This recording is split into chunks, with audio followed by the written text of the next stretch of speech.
Hello again, everybody. Welcome back to another stream. Right? So, big mistake. I forgot Fluttershy was supposed to speak in the same scene that I was animating Rarity in yesterday. Yep. That was a thing. But hey, look on the bright side. At least it gave me a chance to try out the new Fluttershy head. Let me just open up like the other file. What is up with my mouse?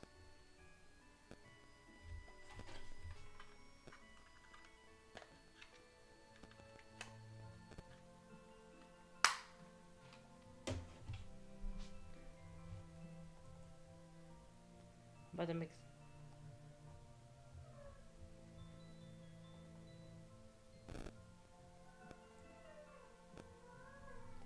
If you're hearing my dog crying, it's because he's eating his food.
How is everyone?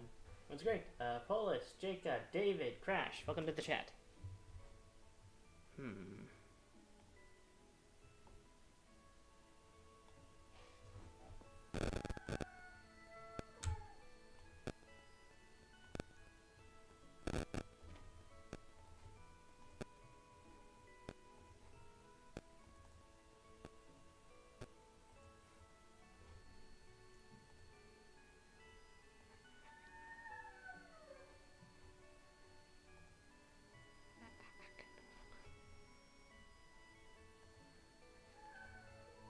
I can no longer emulate my perfect timing.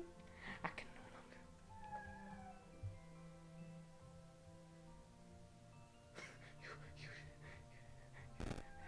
Just blood freaking green.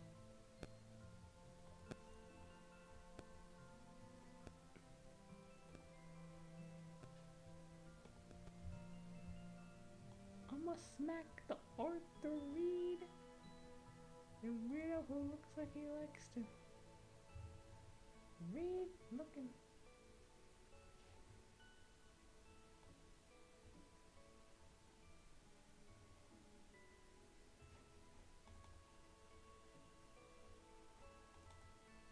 What just happened? Oh.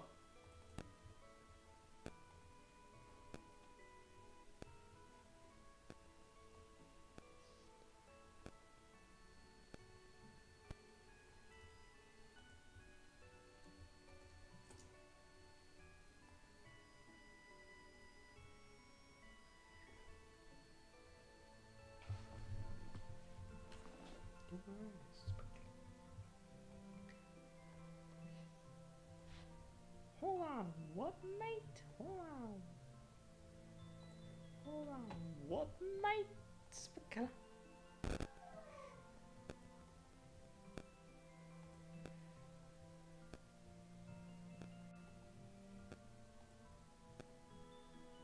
Hold on, mate, is that even a word? It's not, it doesn't matter if it's a word.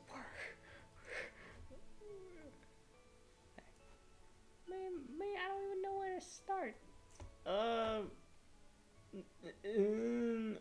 Hurry up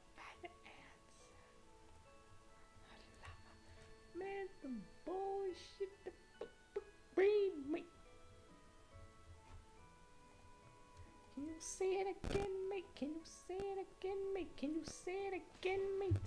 I ain't saying shit again. I ain't saying shit again. Well, dang, mate. I guess I fail. I'm gonna take the L. I'm gonna take the L. I'm gonna take the L. I'm gonna take the L. Well, dang, mate. I guess I failed it. I'm gonna take the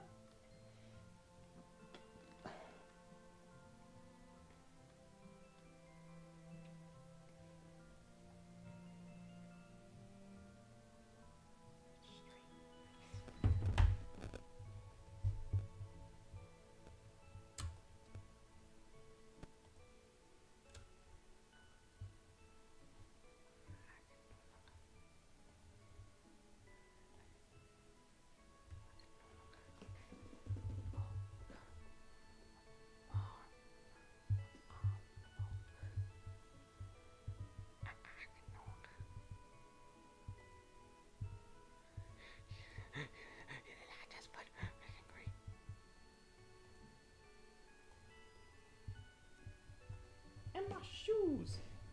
Who designed these shoes? Who designed? What a...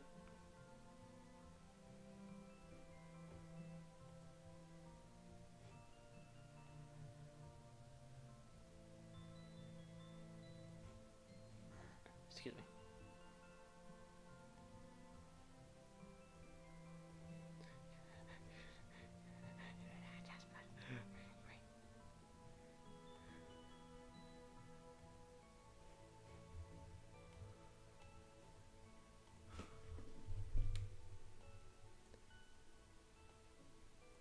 If we choose a different career path, now you die, now we die. Big bust in the premises. It's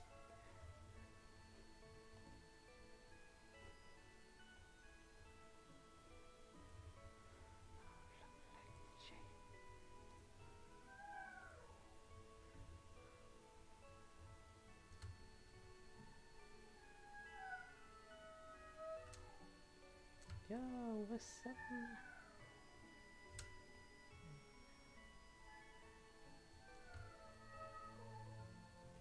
We gotta go bald. We gotta go bald.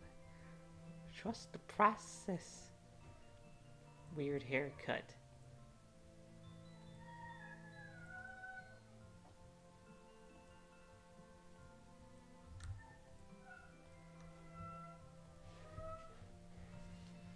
Alright.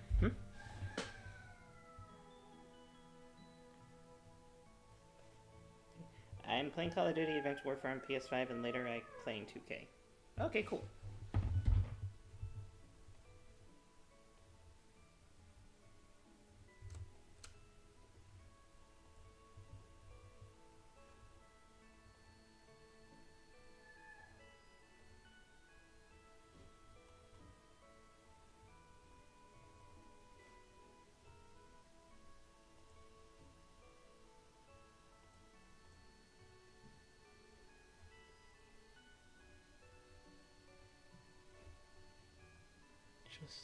Trust the process looking haircut.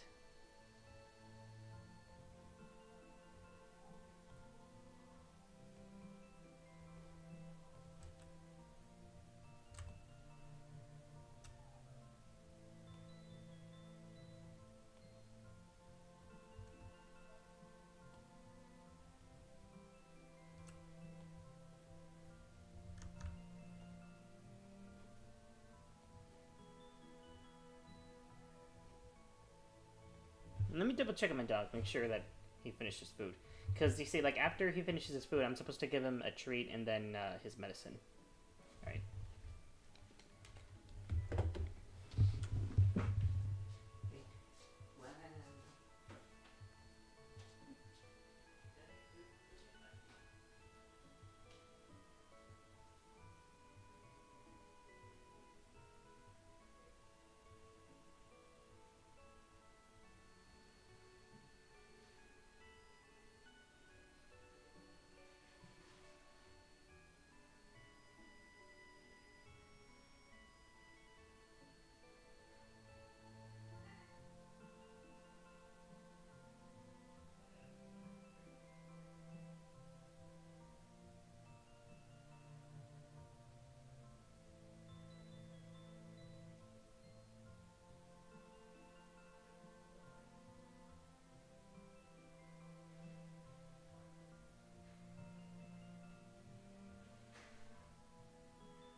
If you're wondering where that sound's coming from, that's my phone.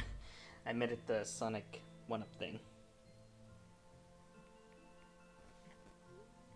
Okay, I'm also gonna be making a little lunch for me while I'm working. Okay, right back.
I'm gonna give you the 1, 2, 3.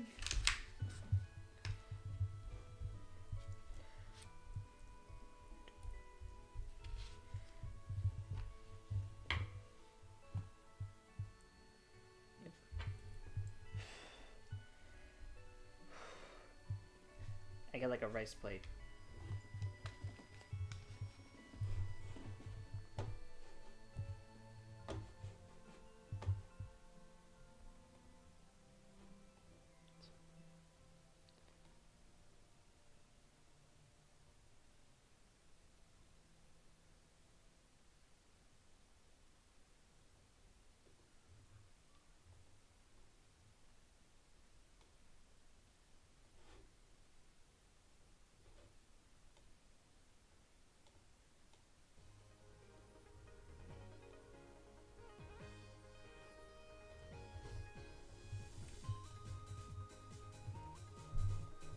got different. Oh, forgot to put it on the boss screen. There you go.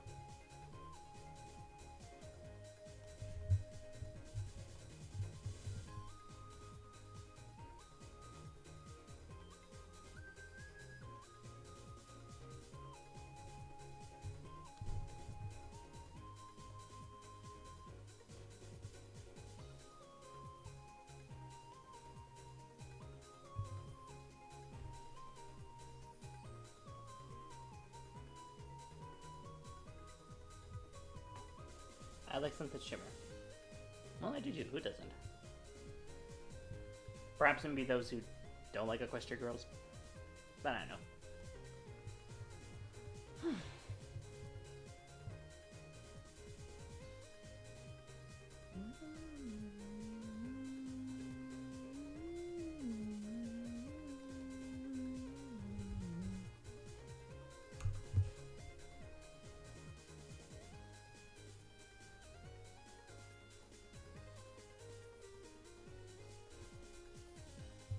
Come on. What? What?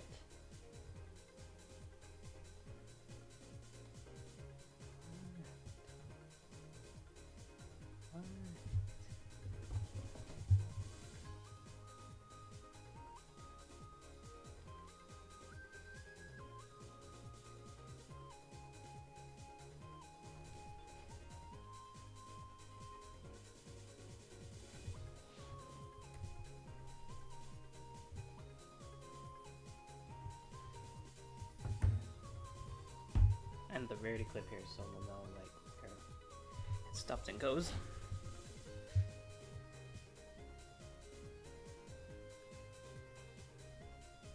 Riley Griff, welcome to the chat. Diary Kid, hello. Ethan Backstead, hello.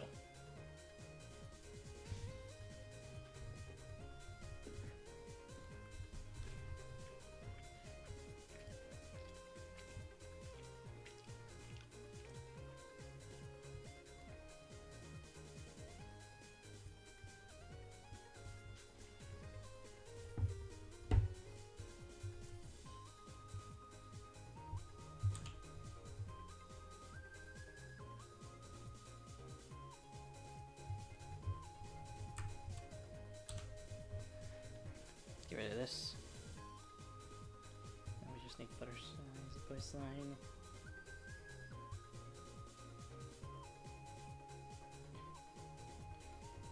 What did she say again?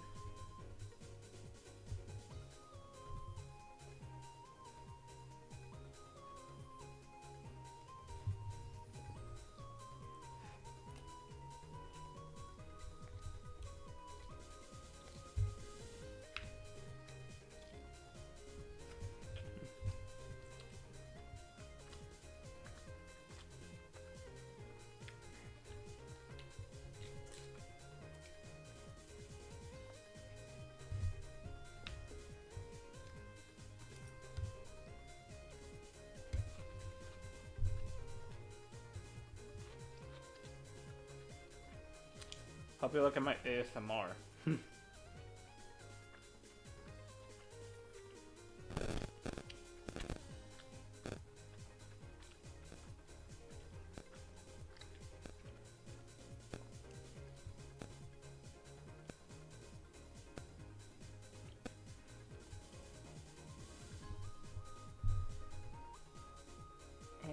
Oh, okay, here we go.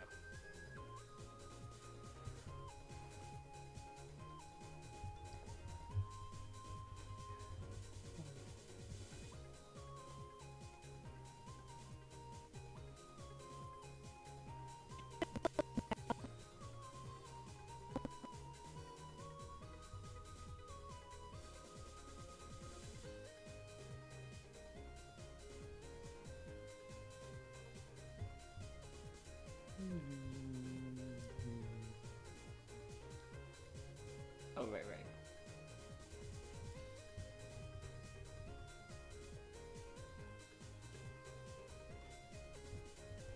I'm just gonna make her look the part. Look the part.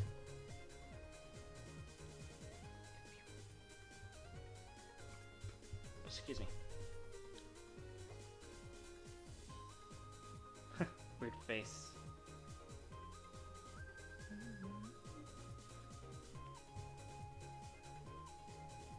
No?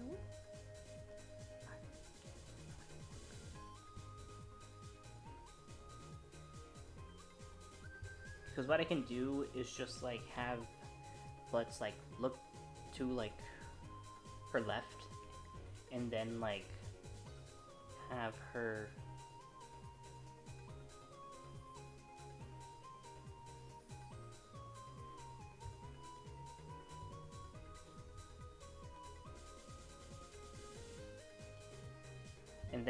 like loop blinking to the left until like she has to speak.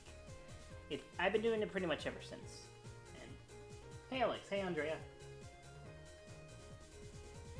Okay.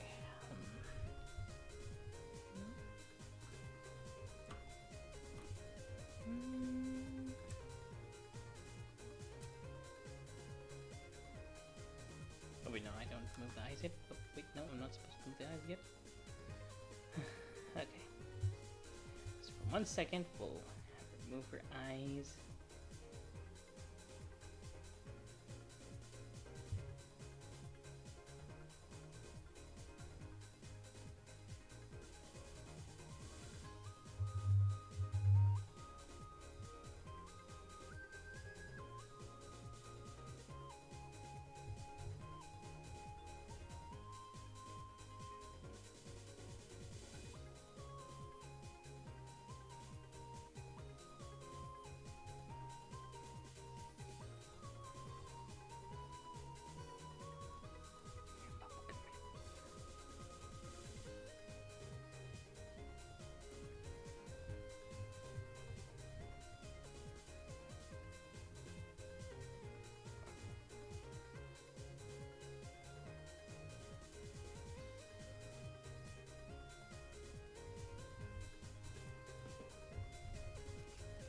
Yeah, Andrea's in the chat.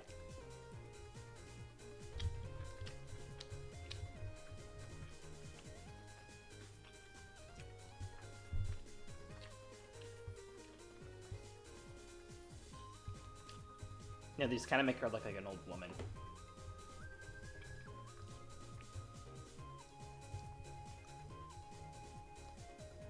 Don't feel like one of those but apps. La boogeyman, blah, blah, blah, blah, blah, blah.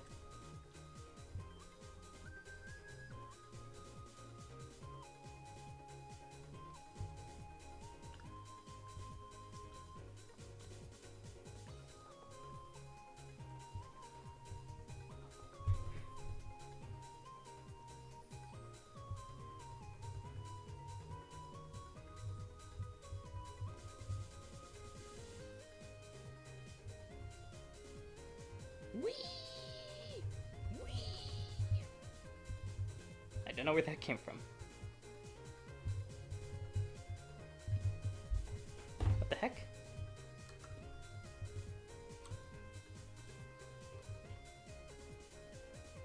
Okay, that was weird.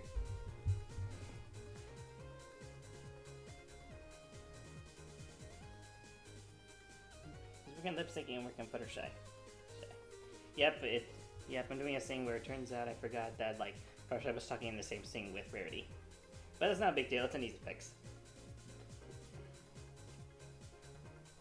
Kind of on me, but at least I didn't have to put a lot amount of time on After Effects to add the effects. Cheer up, Buster, don't blame me now. Gotta keep your head up. Whoa!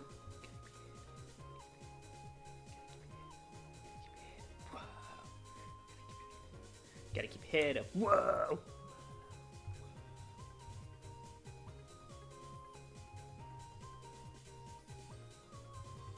Cheer up, Buster, don't fail now. Gotta keep your head up. Whoa! Gotta keep your head. Whoa! Oh well. Get out. I'll study the study guide because none of it's gonna be in the exam. Finesse y'all.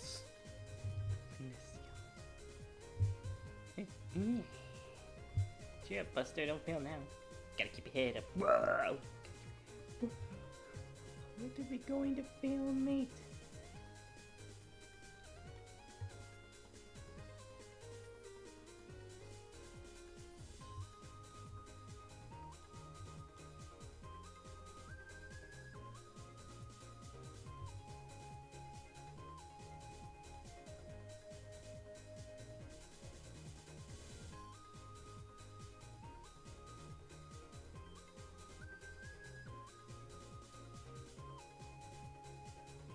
just have it loop like right here.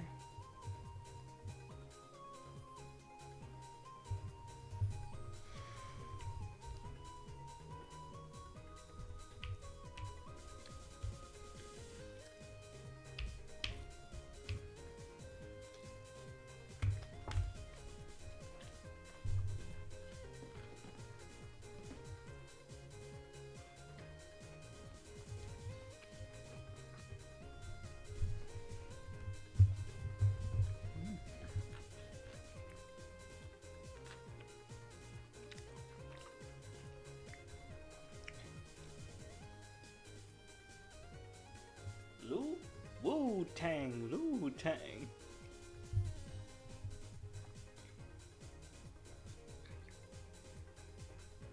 Lou? Who the heck is Lou? No, yo! Wu? Wu-Tang, Lu-Tang, Wu-Tang.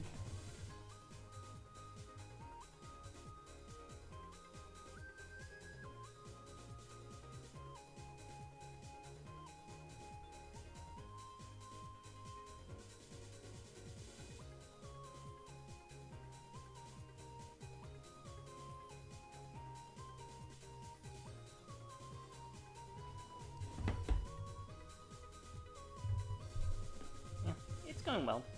I don't know if Joe Flash is gonna join or not, because I do this pretty early, because I'm doing this like way earlier than I usually do it. Than I usually do streams, so I'm not sure, but we'll see if he's available or not.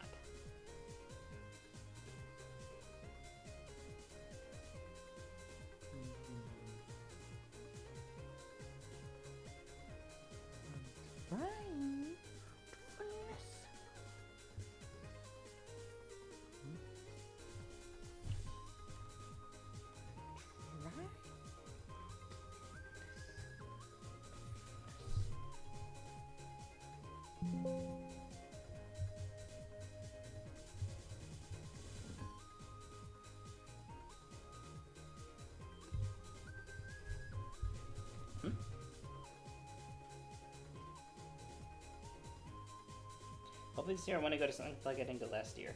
Yeah. Yeah, me and Joe Flash were thinking about going to Sonic Expo as well, but we don't know if we will go or not. It depends what happens to us as well, but we'll see. Colin, the My Little Pony and Alphabet Lore fan. Hello. Welcome to the chat.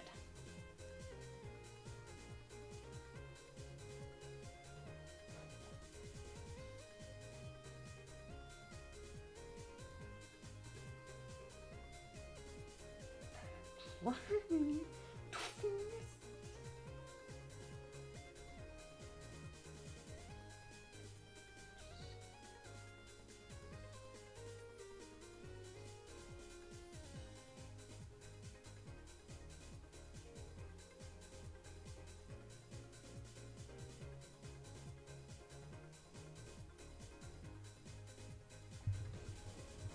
Busted open now.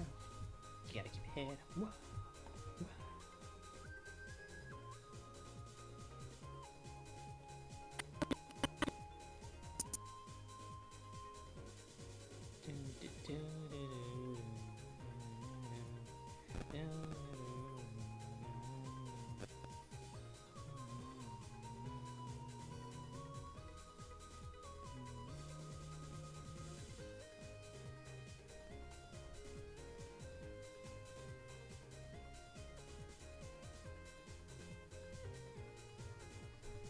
Hey Flash. Flash is not here right now.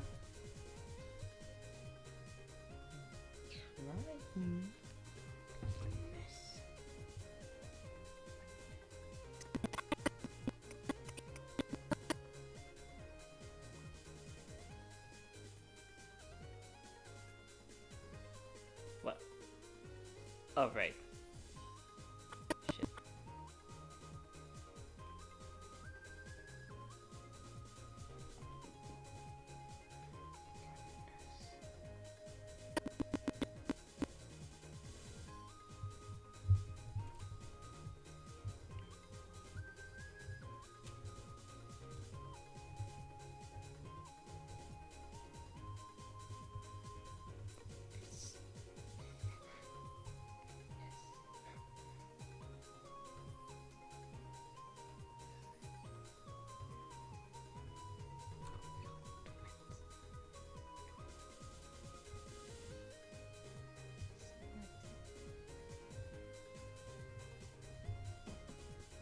mind if I say to them? You'll see.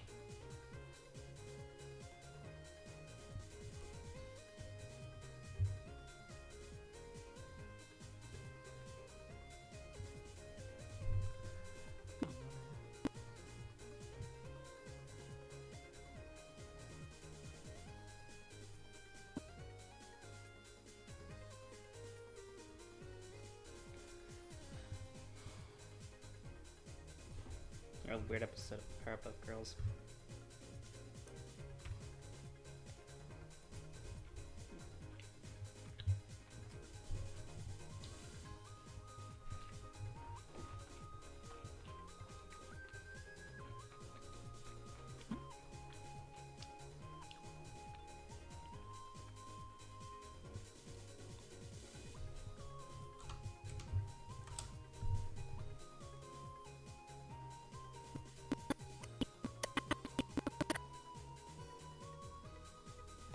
Okay.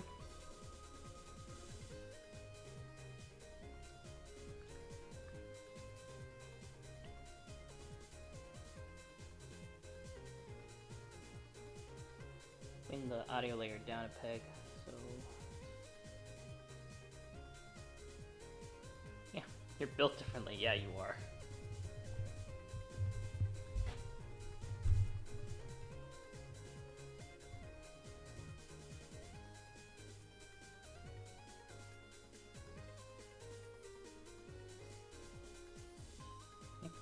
Demo runner Tim and welcome to chat.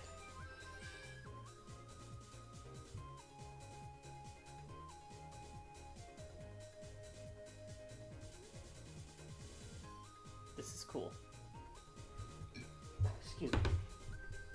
Sorry, I'm like eating some lunch while I'm working on this. So if you hear any like ASMR crunching, that's me.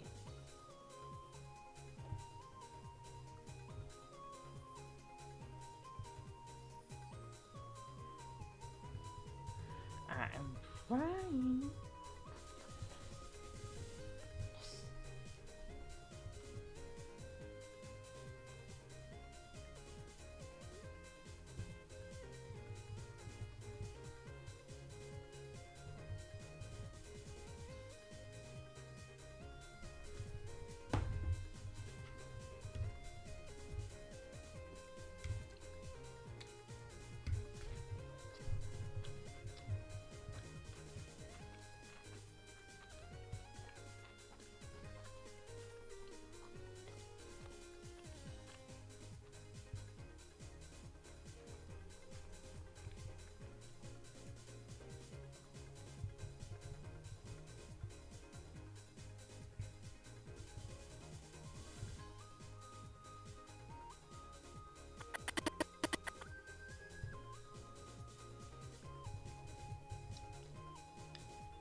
I hope nothing.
Seriously?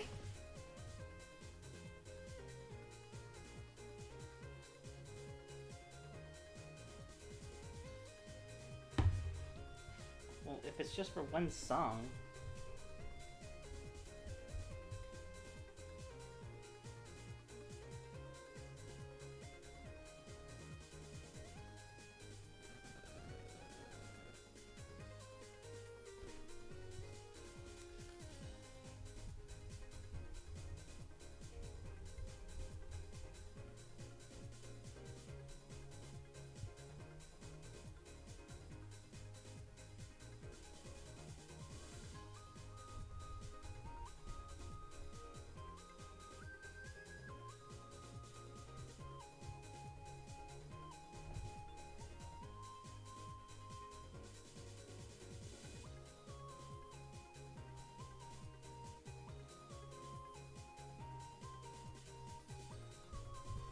Okay.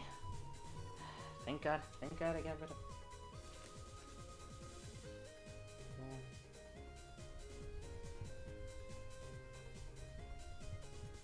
Just that. Yeah, I just got a notification that apparently one of the royalty-free songs that we played on there, which was also a song that played in like the first episode of realworldmeetsequestriagirls, it got copyright claimed. Even though it was royalty free.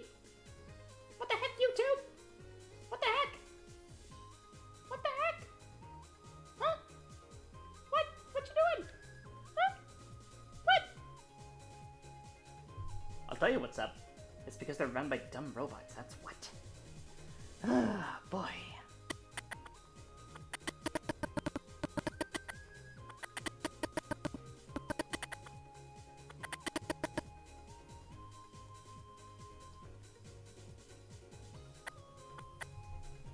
Okay, hold on a second. I'm getting a phone call. Alright, I'll be right back.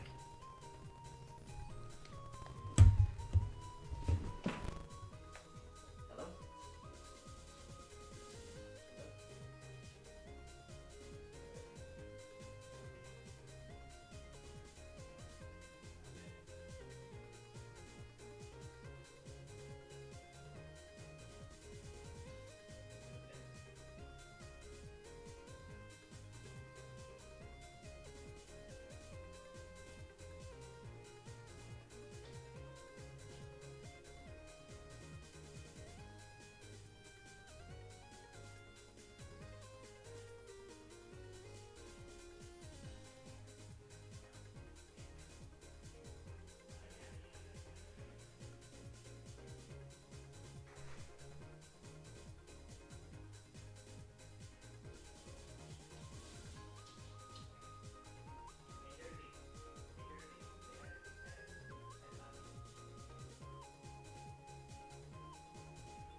That food's not for you. You just ate, buddy.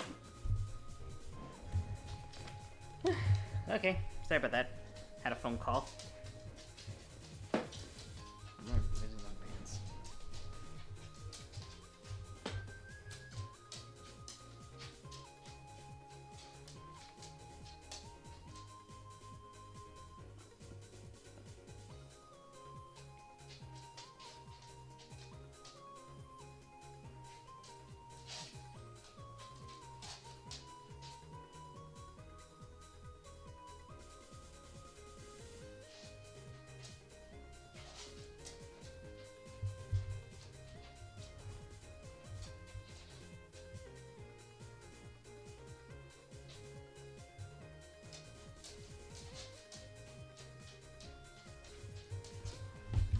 Okay, now where was I?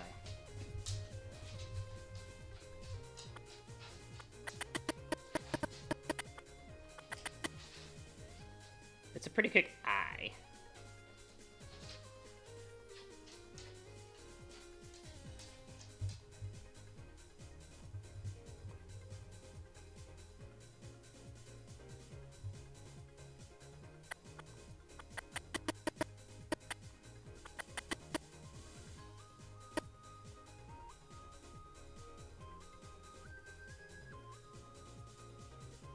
And the peg down.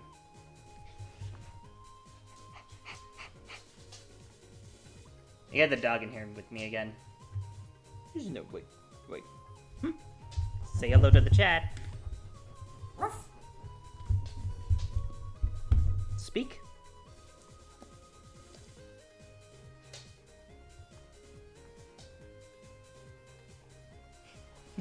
You step in my armpit. Cut it out.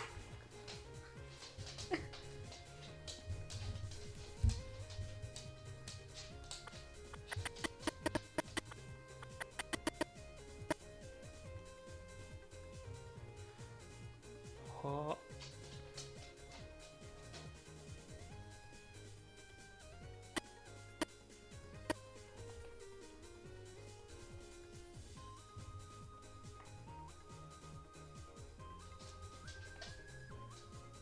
Oh.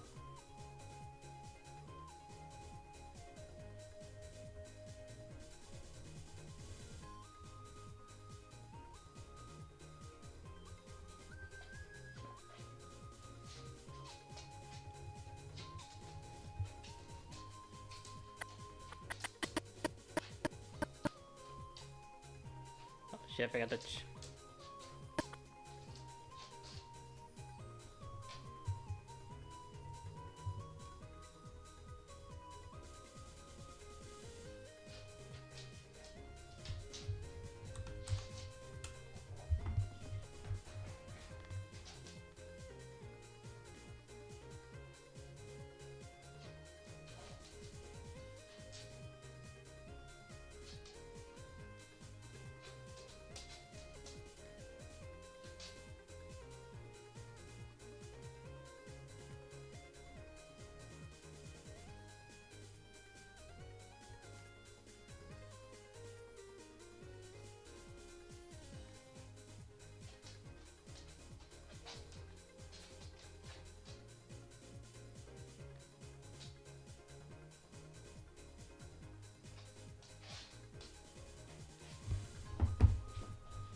Okay. Honestly... Okay. Sorry, Joe Flash is like texting me while I'm doing it.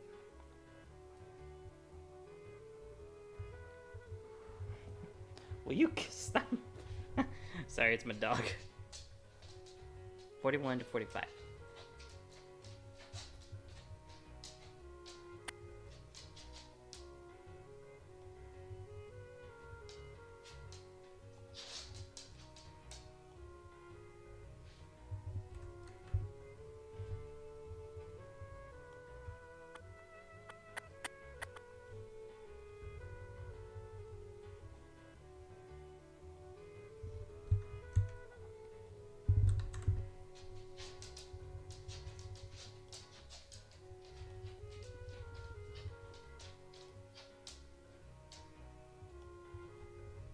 Follow your mom.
He's sleeping. I hope nothing.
There we go.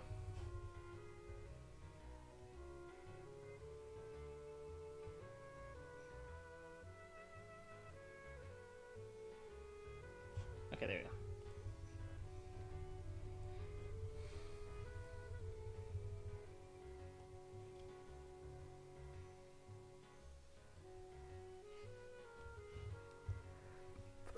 Excuse me. Once again, I was having lunch.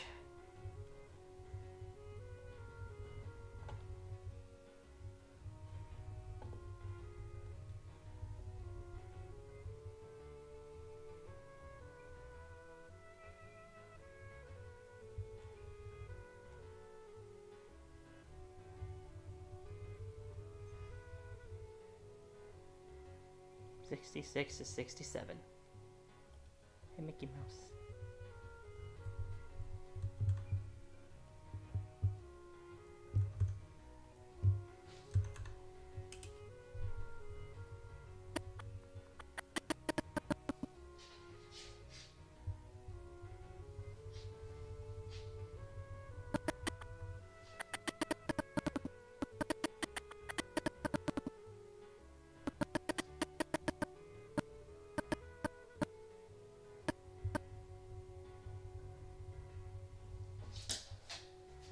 What happens if I put the jaw, like, near the mouth?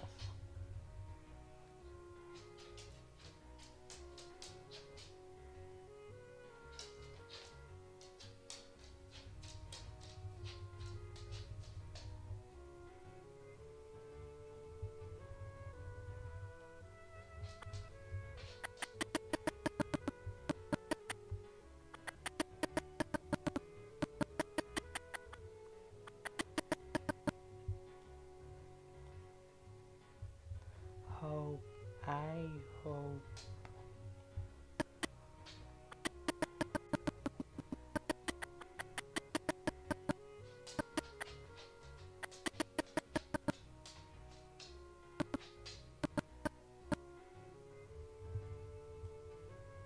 I should do this. I hope.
Now think about, why did you use the original Equestriagirls outfit? Is it because you use those outfits, or is it because you're anime with those in digital series? Well, you have to ask Joe Flash, because we are going to have them in their digital series outfits, like, later on in the show. We won't say when, but that's just kind of what Joe Flash envisioned it to be. Alright, sorry if I wasn't looking at the cat. Is it your dog or someone else's? It's my sister's. Well, technically, it's my brother-in-law's. Yeah.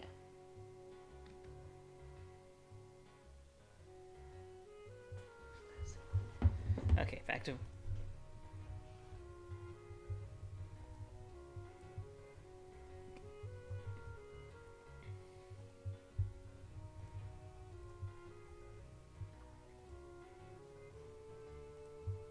It's always 69 to 70.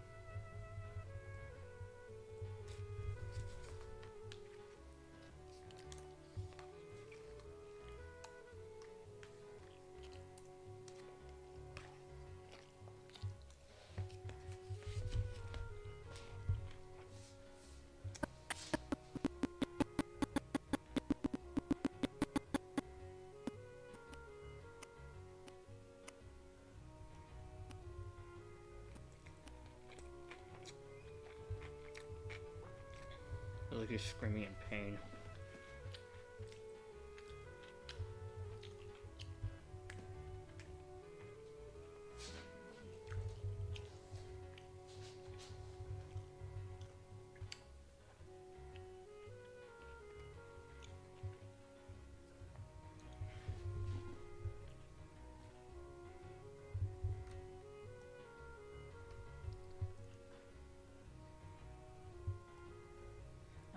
No pretend.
$70 to 69.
anything.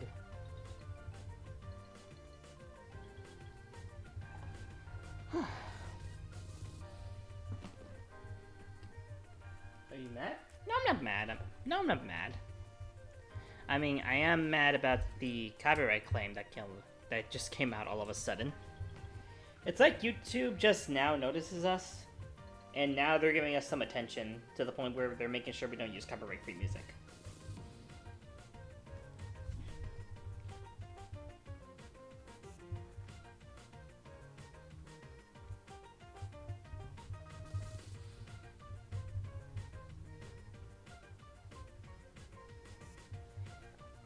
Excuse me.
Yeah, I'm playing Rooftop Run.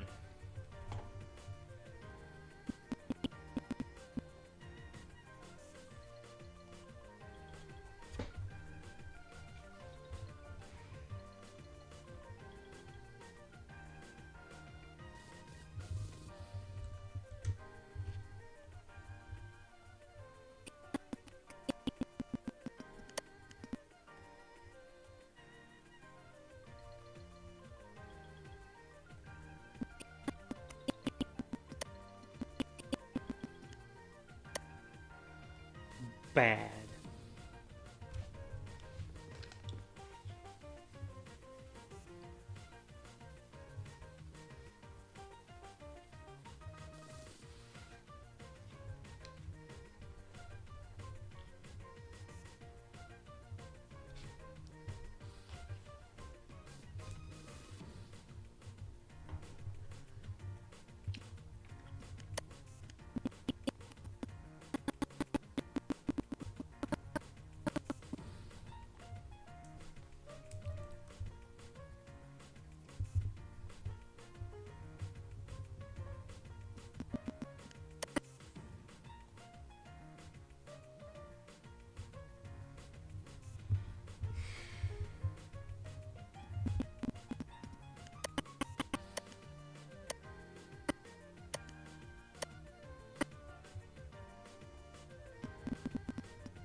is happening?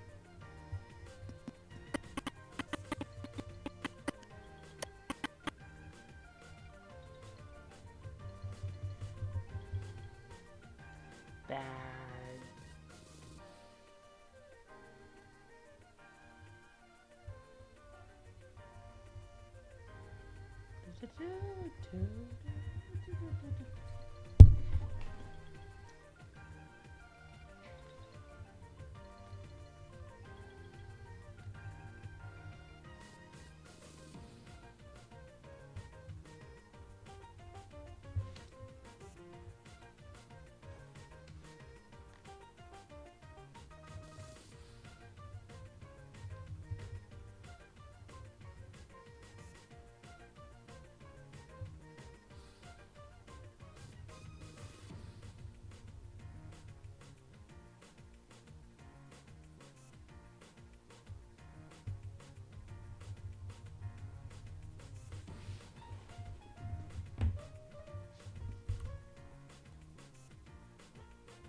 Check the chat because I can't really.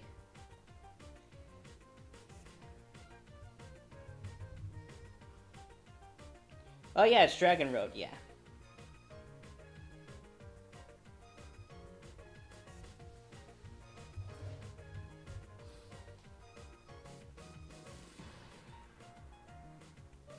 Well, yeah, that's what she's saying. Something bad.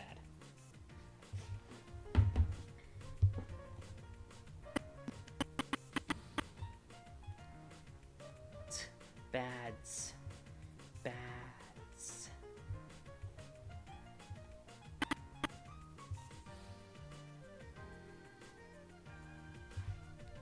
Because she doesn't have to open her mouth like that wide when she's saying this.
Mm-hmm.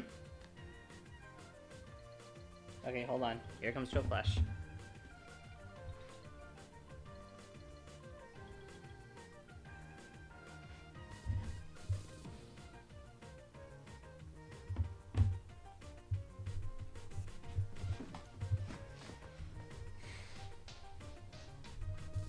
Hello. How's it going? It's going good. That's great to hear. Yep. Hello, everybody in the chat. I'm here now. I was just taking care of a few things before I got on here, because I was having a little conversation with Color just right before, or before I knew the stream was going on or whatnot, but you know, here I am now. Mm-hmm. I didn't expect you were gonna do another stream back to back, but this is pretty good though. I did say I would do another one tomorrow. Yeah, true. I'm not sure about tomorrow, but we'll see. Yeah. So what I was doing before I got here, chat, was I was discussing with Color because apparently, you know, if you haven't been checking out on Instagram or I already told them if we about it. haven't been mentioning okay. Yeah. Definitely look forward to see how that'll come out. Yep. I did submit the images of the characters to Color on Instagram just now, which is what I'm calling him through and just letting him know which characters I want an invitation. I don't know if he'll be able to put them all in, but we'll see. Yeah. I was able to do like 5 characters on the Paper Mario one. Okay. Yeah, I just felt like with most of the characters being the party members, I just feel like it'd be appropriate to do them characters for the Final Fantasy VII Remake list roster. So I think it's safe to say those are really the most, because it's pretty much they're really some of the most iconic characters just because of their somewhat main leading protagonizing role, even though Cloud's the real main protagonist, but you know, the other characters do play along like a secondary protagonist, you know. But they mean just as important to the story as Cloud. Yep.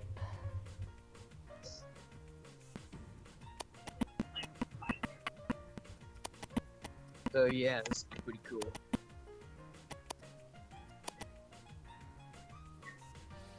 So I actually just got done talking with somebody before I got on here. So you remember Bug's girlfriend?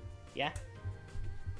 Well, I checked on her because she liked, even though it was a long time ago from when we did the stream just to do it for her, like the donation for her father, she liked my what I said there on Instagram, and just figured I'd catch up with her and tell her what we've been doing, and you know, just going into what we were doing at the time, and you know, because I am very aware of her being an artist, because you know she does got some pretty cool stuff on there, and just figured, you know, it'd be kind of cool that we address what we were trying to do with that one person on Twitter, but you know, it didn't work out. But you know, it'd just be cool just to, I mean, we were just, you know, it's always cool to just go through with, you know, telling people what we're like somewhat currently doing, you know. Yeah. And Sweetly Phoenix, that's her name, Bug's girlfriend. She does actually in fact do commissions of her own, and the prices are way better than anything to what the person on Twitter was asking for, and I figured I'd tell you what they are if you want to hear some. Sure. So it depends on what you want. It depends if you want a sketch or a line art or colored, but all the prices are actually not bad at all. I mean, obviously, if we want to have the sketch of ourselves gaming, you know, we would want ourselves colored, right? Mm-hmm. They're obviously some of the most expensive, but the price deals are way, way better. So if we were to have ourselves from head, it would be 30. If we were to have ourselves from like torso, body, you know, kind of like what we mostly do for our streams, you know, it would be 50. And then if we wanted it all the way from head to toe, it'd be 60. So that's definitely a much better deal than compared to what the person on X was asking for. I mean, that's like I did see some people do commission sheets like that. So yeah, I mean, she did say it'd be possible that she could do like the torso one, just because I did mention how, you know, we would want our equestriagirls human characters, you know, looking like we're gaming, you know, with a pair of headphones on possibly, as well as holding game controllers. Doesn't even matter what kind of game controls it is.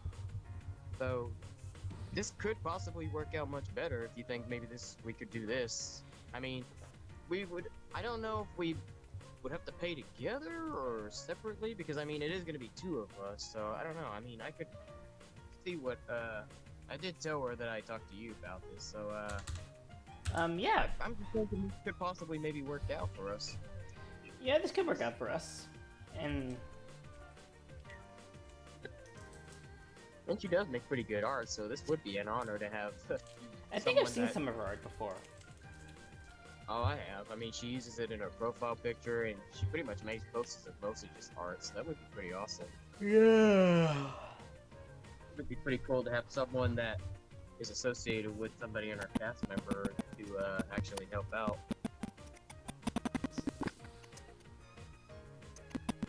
So yeah, I guess I'll just text her up and see her, like, would it have to cost extra if we would have like 2 characters? I'm pretty sure it probably might be, but we'll see. Yeah.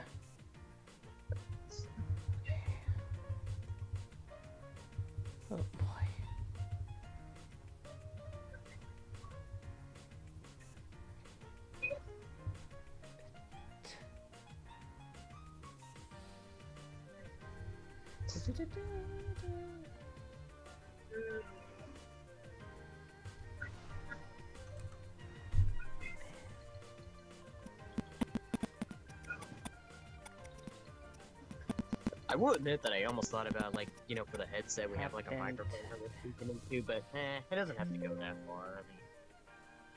I mean,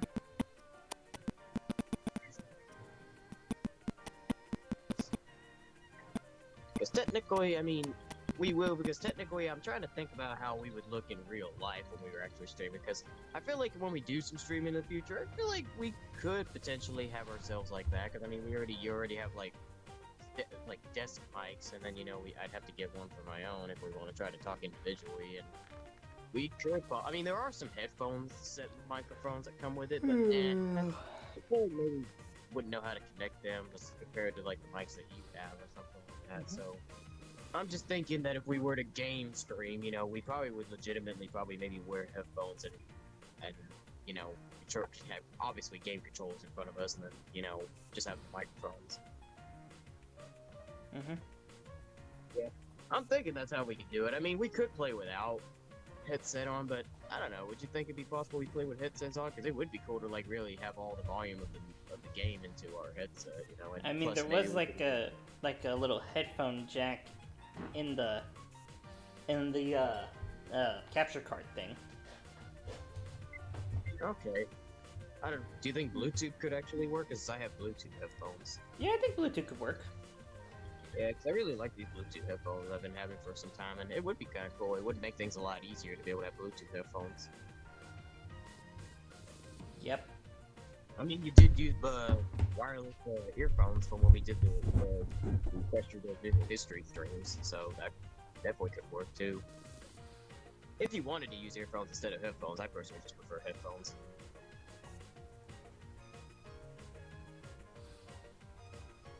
Yeah, either way could work. Yeah, and what's cool about these Bluetooth headphones, if I hadn't told you before, they actually do come, when I did get them, they did come with a little wire just in case if the Bluetooth was to stop working, you just use them like regular headphones. I still have it. I think I'm pretty sure it's still on my table somewhere, but I just haven't needed them because Bluetooth's been doing so good for me. Are you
You want to go outside, buddy? All right, 1 second. I do need to throw this out. Come on. This isn't for you.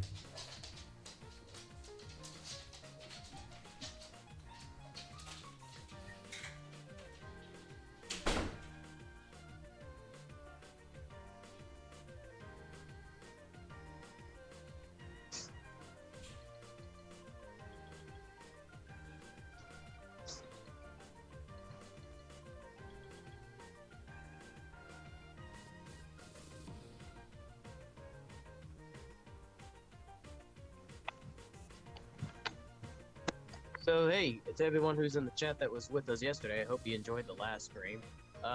Unfortunately, some unfortunate news that we just got just before or right in the middle of the stream.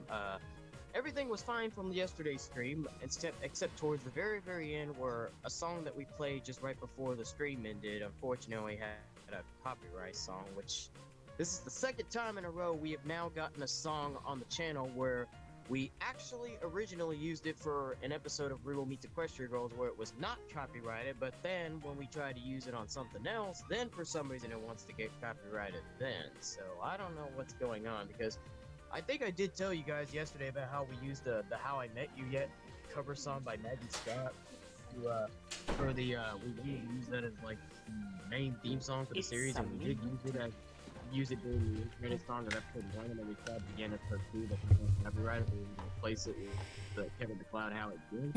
Well, that happened again, where one of the songs we used, it's the song that was used during episode 1 for like the house compilation where, you know, the girls were exploring my house and stuff. That song for some reason got copyrighted towards the end of our stream yesterday when we were about to exit the stream on Let's Stream Part 5, and yeah, I don't know what is going on with some of these songs changing all of a sudden now. I mean, YouTube does change. I mean, Red Card did warn us about that when, you know, we did get advice from Red Card and stuff, but, you know, still, it just sucks that all of a sudden now it's just got copyrighted. And plus, it was listed as royalty-free, as the colors said, so I don't know what is going on with the changes and stuff like that, but at least it was just one song and it wasn't the whole stream like the Twilight stream and stuff, so thankfully we were able to fix that issue. Color did say that he did, I think, delete the song, so I think we should have a non-copyright song replace it, right, Color? Well, no, it will just, like, make it silent. Kind of similar to the Twilight stream, but it will just make it silent, but just for that part. Not for any other part of the video, just that part. Yeah, I get it, just mute that part, so even our voices won't be heard, but it's fine, you know, I mean, we were about to end it anyway, so it's not that important. Yeah, plus I got rid of the song in my stream playlist. Because, like, I have a whole playlist of songs that I play during the stream that I'm playing right now. And most of them are video game music, as you can see. Yeah, I did notice that when I was checking back at the Flashed Up Production channel, how you were playing, like, 30-minute versions of, like, certain video game songs, which some of them from certain franchises I would have loved to have played, but you see what we're getting into now. So yeah, hopefully things will go smoother this time in today's Let's Stream Part 6, everybody. I did advise Color that we start trying to play more Kevin McLeod songs from now on, since those are usually the songs that are likely to get less copyrighted, so hopefully things will go more smoother today. We'll see. Well, I'm still playing video game music, but as far as I'm concerned, none of these have been copyright claimed. Yeah. And at least we won't have to worry about that when we're game streaming, since technically there's already going to be music playing in the video games. Exactly. Exactamundo. And I think we should have a better chance of using more songs in the episodes of Real Meets Equestriagirls, but we will still see if we don't get copyrighted. At least that's what's good about just uploading regular videos on YouTube, is that YouTube can check through the issues and stuff before it's uploaded, and if there are some copyright songs, that'll let us know, and then we can get it fixed before it's uploaded. That's what we did with episode 2, where we had to change the Maggie Scott cover of How I Met You Yet song, but Haven't Met You Yet song by Michael Bublé before it was uploaded, and then we had to replace it with a new song. So at least that helps. And for the streams, they just immediately go straight to YouTube after they're done. So therefore, we're not able to fix that just right before the stream. And obviously, we already know the results of the initial Twilight Sparkle live stream, Visual History / Every Outfit. The whole thing just got muted because of too many of the songs that were unfortunately copyrighted that we didn't know better then, but you know, hopefully things will go more smoother when we do it again, because we will reshoot the Twilight Sparkle stream hopefully soon enough, and we'll probably just do the two of us. We discussed that we're probably just going to do it as a duo instead of having some of those other people join us like the last time, but it's alright, you know. Mostly, we really just want to get that out of the way, because we really should have had already somewhat gotten started with the next character by now, but the copyrights really just hold us up for trying to continue with the Visual History stream. So hopefully we'll get better through with the Twilight Sparkle stream. Either we just play Kevin McLeod songs, or as I also advised Color, maybe we just have no music playing at all, just us talking, and then hopefully we'll eventually get to Sunset at some point, because we really got to get going further soon, you know?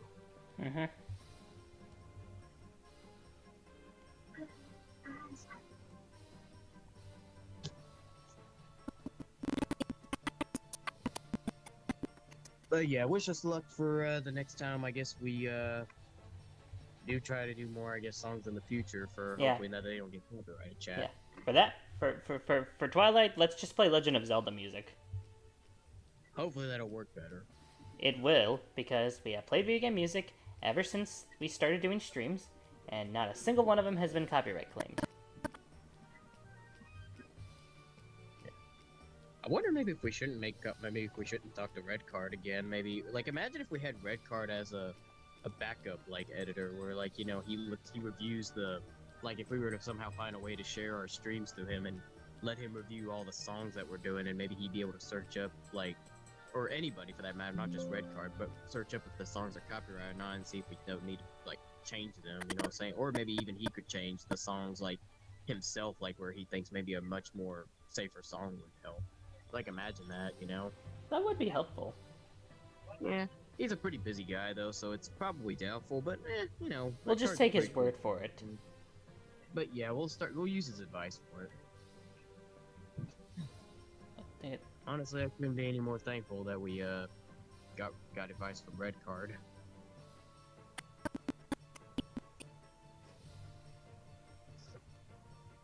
Yeah, shoutouts to Red Card, by the way, chat. If you don't remember, if you hadn't looked back at the stream that we did with Fritz Woolley / Harm and I when we checked out My Little Millionaire HarmonyCon 2025, that was so much fun.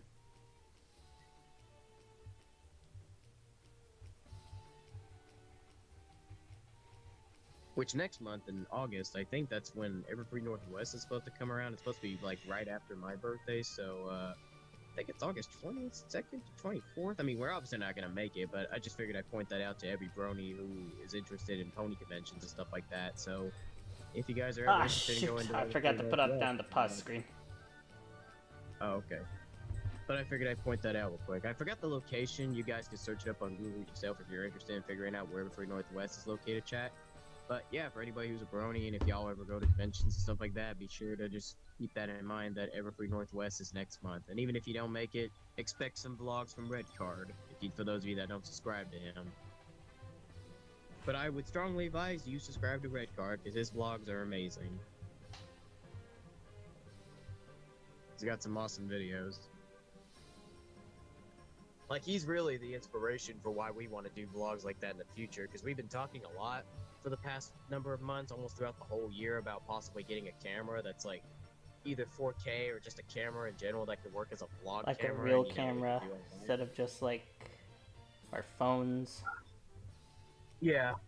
I mean, our phones help, but you know, having a better quality camera and having a camera that can hold up more memory for these kinds of videos would really be helpful. I actually have been sharing color every once in a while. We go to Walmart and I'm always able to find that camera I'm seeing that's like 4K and that's $100. So that's pretty expensive, $100, but not as bad as Nintendo Switch 2 though, which is $450. But you know, that it's possible. Maybe if we are able to get back up in jobs and with money on YouTube, we could maybe possibly be able to buy it for ourselves. And it doesn't matter who holds on to it either, so it could be possible. I would strongly let Color be the one to hold on to it, since his family kind of are familiar with those kind of cameras, and he probably may know it a lot better than I do. At least plus, he can use the footage to, you know, make YouTube videos if we're trying to go for blog uploads, so he could learn how to do all that too. Because you got to remember, at the end of the day, Chad, he's the real hard technology working kind of guy compared to me, where I'm just mostly just a script writer and actor and stuff. I mean, I know a few things myself, but you know, Color's the one that's got the more brain tenacity than me in terms of all this types of stuff. Not that I'm not patient enough to do it. I mean, I could, but you know, at the same time, it would cause a little bit of frustration for me and all that kind of stuff. So I just wouldn't want to put my head too much stress, you know. Understandable.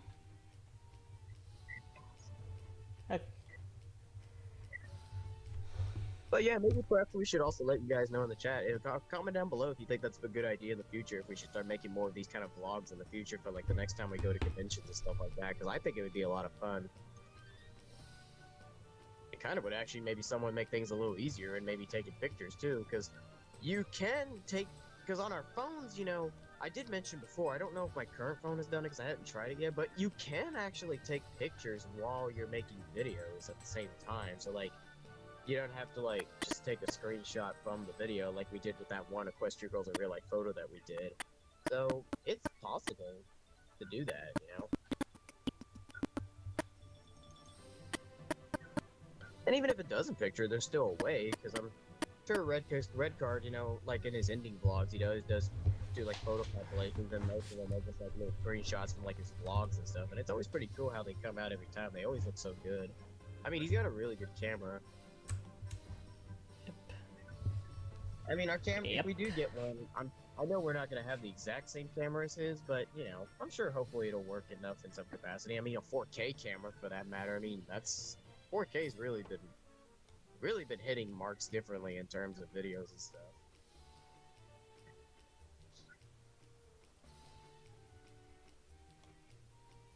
I'd be curious to wonder what kind of camera Red Card actually has. Wonder maybe if I shouldn't ask him one day in the future. Not that we need to get the exact same camera as him, but it'd be interesting to wonder what kind of camera he uses, so maybe perhaps we could look into that in the far future if we do ever get a chance to grow and maybe make more money and stuff. Yep.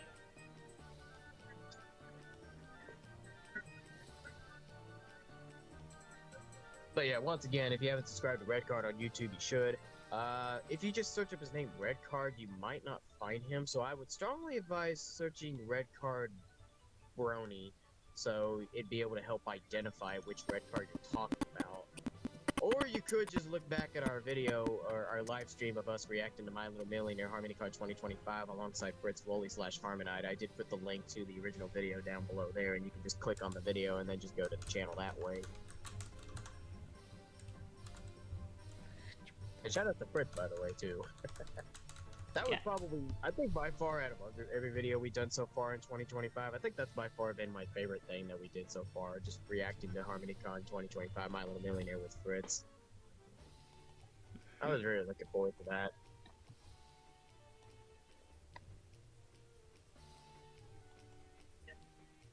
Fritz was so awesome.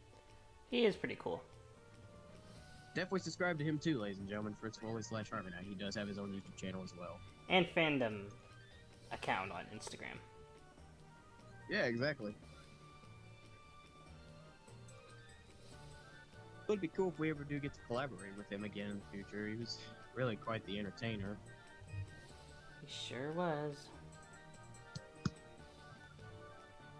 I did mention before, because I always do be reminding you guys in the chat and Color himself that we do plan on doing some more equestriagirls in the future for visual history / every outfit live streams other than just the main 7 members. So we will continue on after Sunset Shimmer, and there are some I mean, the next characters after the main 7, their visual history / every outfit videos will probably not take as long as other streams, but it'll still be worth checking it out. And there are some characters we do have in mind, and perhaps I'm wondering maybe if one of those characters, maybe we shouldn't ask Fritz to try to see if he wants to join us then.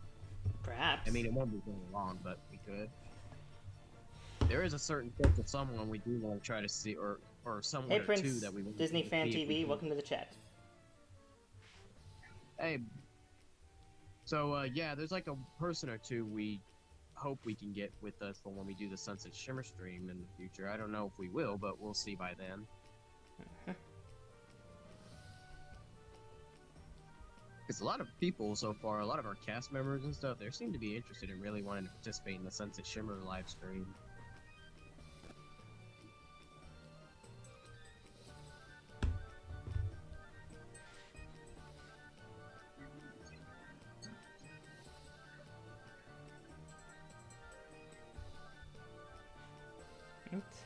Just gotta wait for the video to render.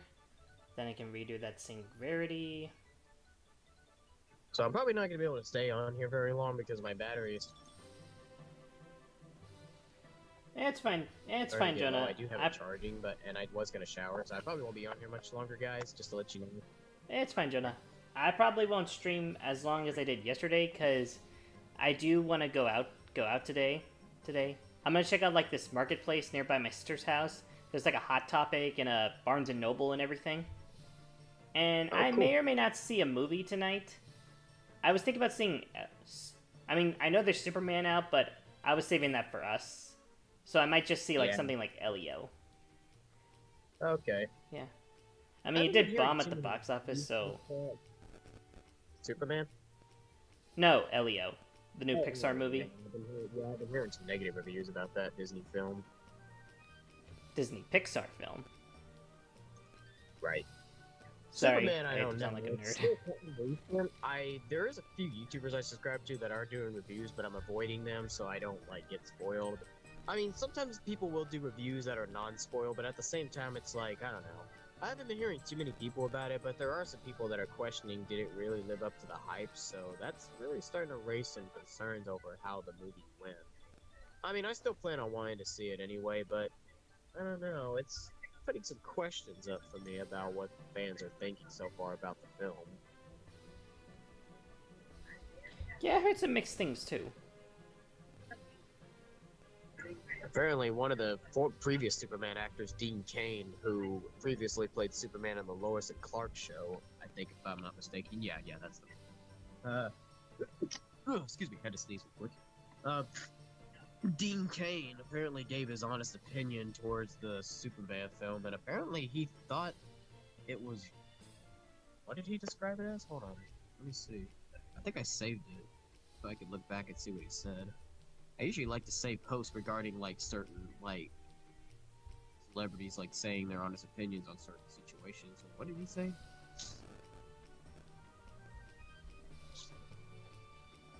What did Dean Cain say?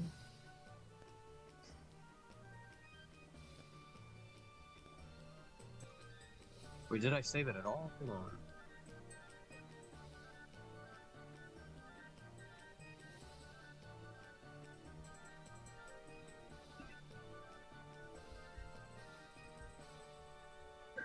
Maybe I didn't, I don't know. But I can remember Dean Cain saying that he thought it was not... Probably, he didn't really say it was not that good, but kind of is probably the best way to describe how he maybe described the film.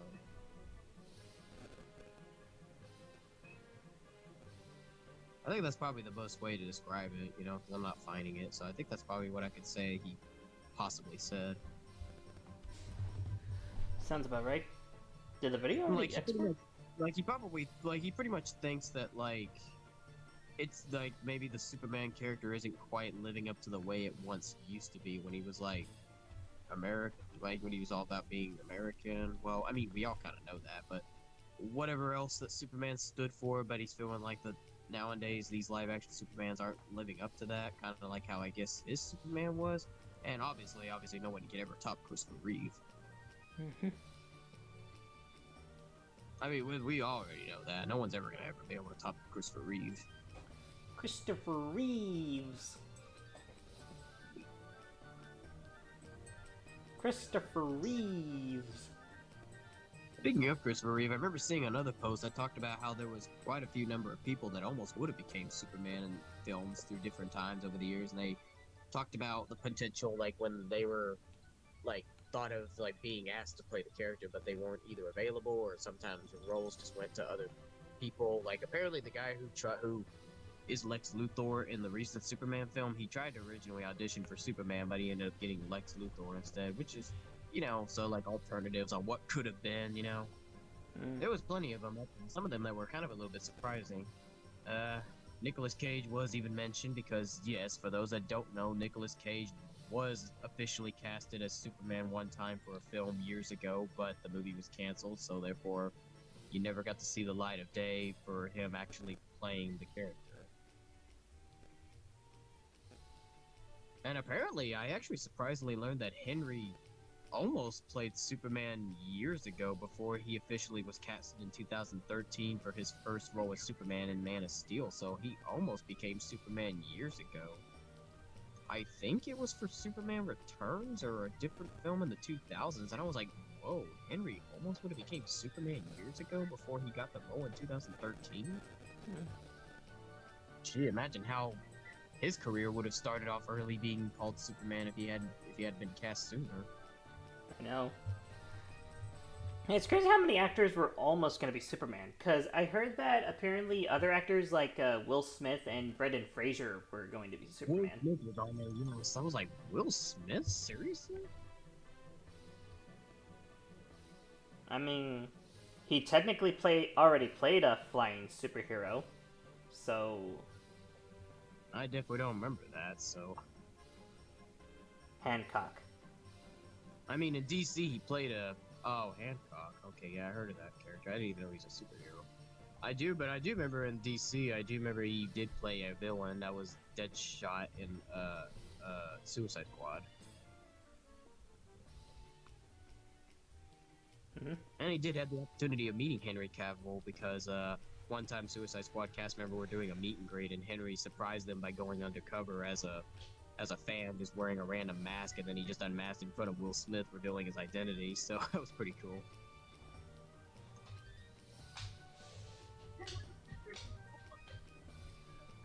But yeah, that was pretty cool too.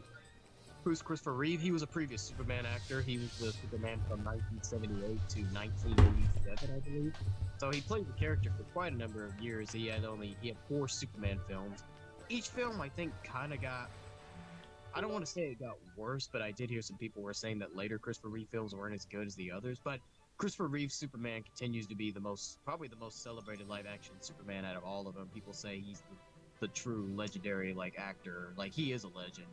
He was the best actor to ever play Superman ever. You know, if you really hadn't seen the 1978 film, you probably ought to watch his performance. Like, he really delivered a meaningful Superman. You know, he really was. Like, you can't even think of anything bad when it comes to Christopher Reeve's performance. Like, he really, truly defined the character when he got the role of Superman back in 1978. Christopher Reeve just really hit differently, and plus he was a true inspiration in real life, especially once he suffered an accident towards, I don't know how close, but you know, he suffered an accident one time that forced him to be confined to a wheelchair for the rest of his life, and a special wheelchair, but he couldn't move because it was a paralyzed accident where he was riding equestrian or something like that. So you know, he didn't have the ability to move his arms or anything. He could only move just his eyes and mouth and stuff, like just a little bit of his face a little bit.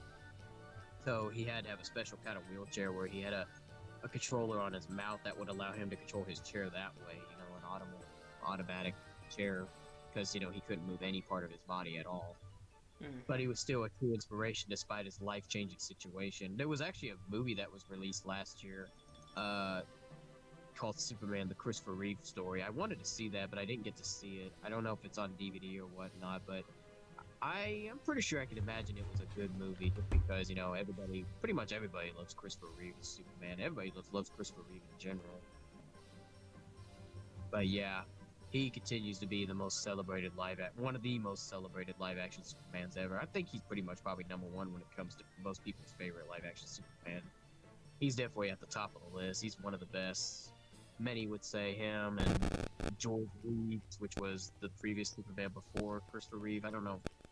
You know, there's been a lot of people we've had over the years that have played the character, but I think it's safe to say Christopher Reeve, George Reeves, and a few others, they're like some of the top favorites of live-action Superman.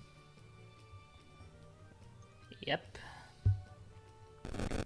Whenever you try to think of live-action Superman, it's impossible to not think about Christopher Reeve if you've ever seen the films featuring him.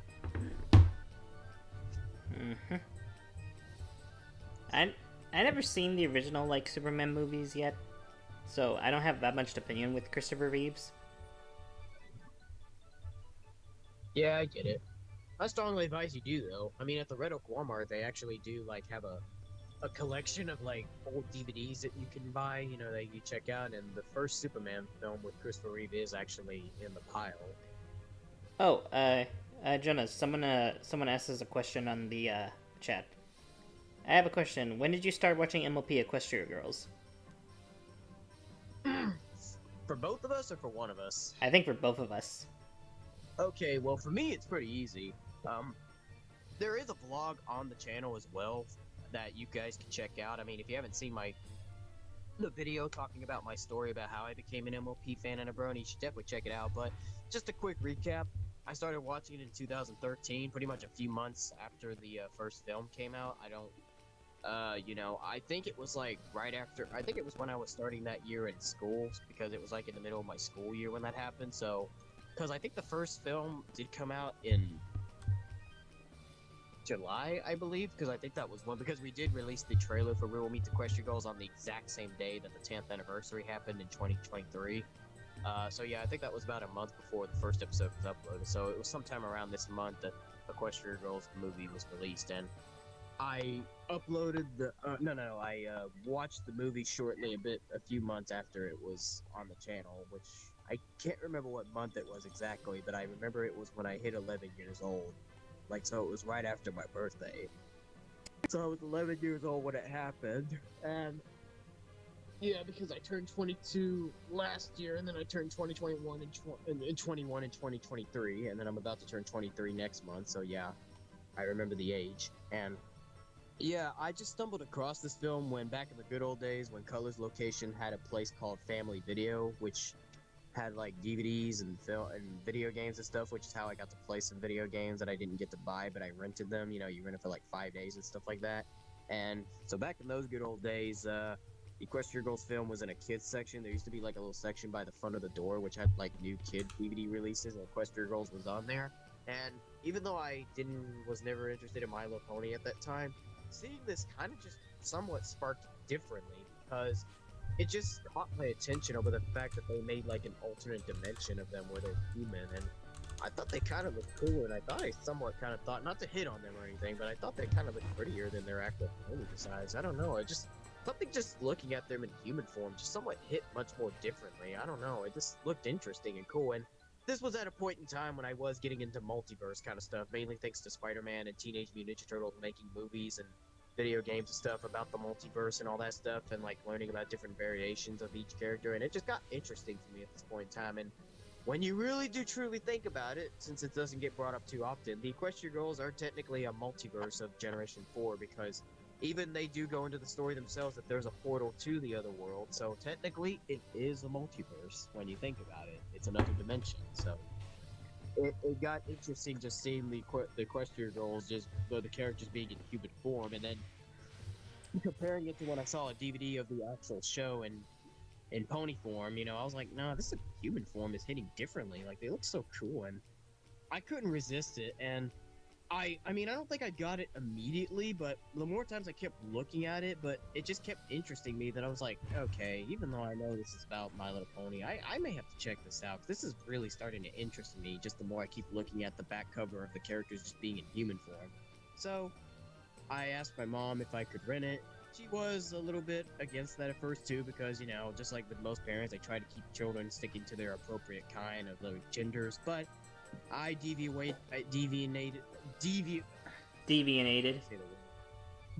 away from that, which is a good thing, and most people obviously do nowadays for My Little Pony fans and bronies, but I deviated away from that, and I rented it, and I can't remember if the person who was checking our DVD said anything or not. I can't remember, but I don't think so. Maybe I'm remembering wrong. I don't know, but I remember getting it. I took it home with me, and I think I put it on almost immediately after I rented it. And I watched it in my parents' room. That was back when my parents' room was actually my bedroom as well, before I moved into the current room that I'm in now. And I watched it all by myself, and I was just invested into the story. Like, I kept my eye on it the entire time, and after it was over, I just immediately said to myself, like, I talked to myself that I actually enjoyed that movie. Like, I actually loved what I saw after all that was over, and I actually liked it. So I didn't really become a brony.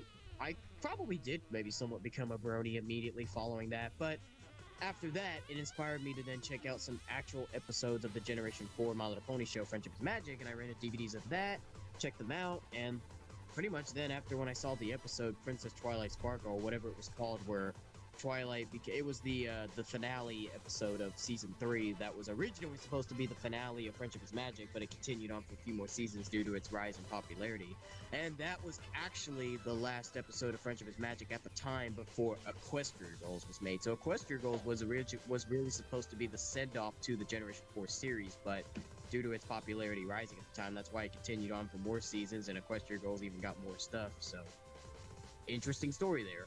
So yeah, I got the DVD that had Princess Twilight Sparkle and had the episode of the season 3 finale where Twilight became a princess after solving a spell and problem. And yeah, after that episode, it just really made me learn more about Friendship is Magic, you know, but how friendship can really somewhat be magic, even if magic's not real.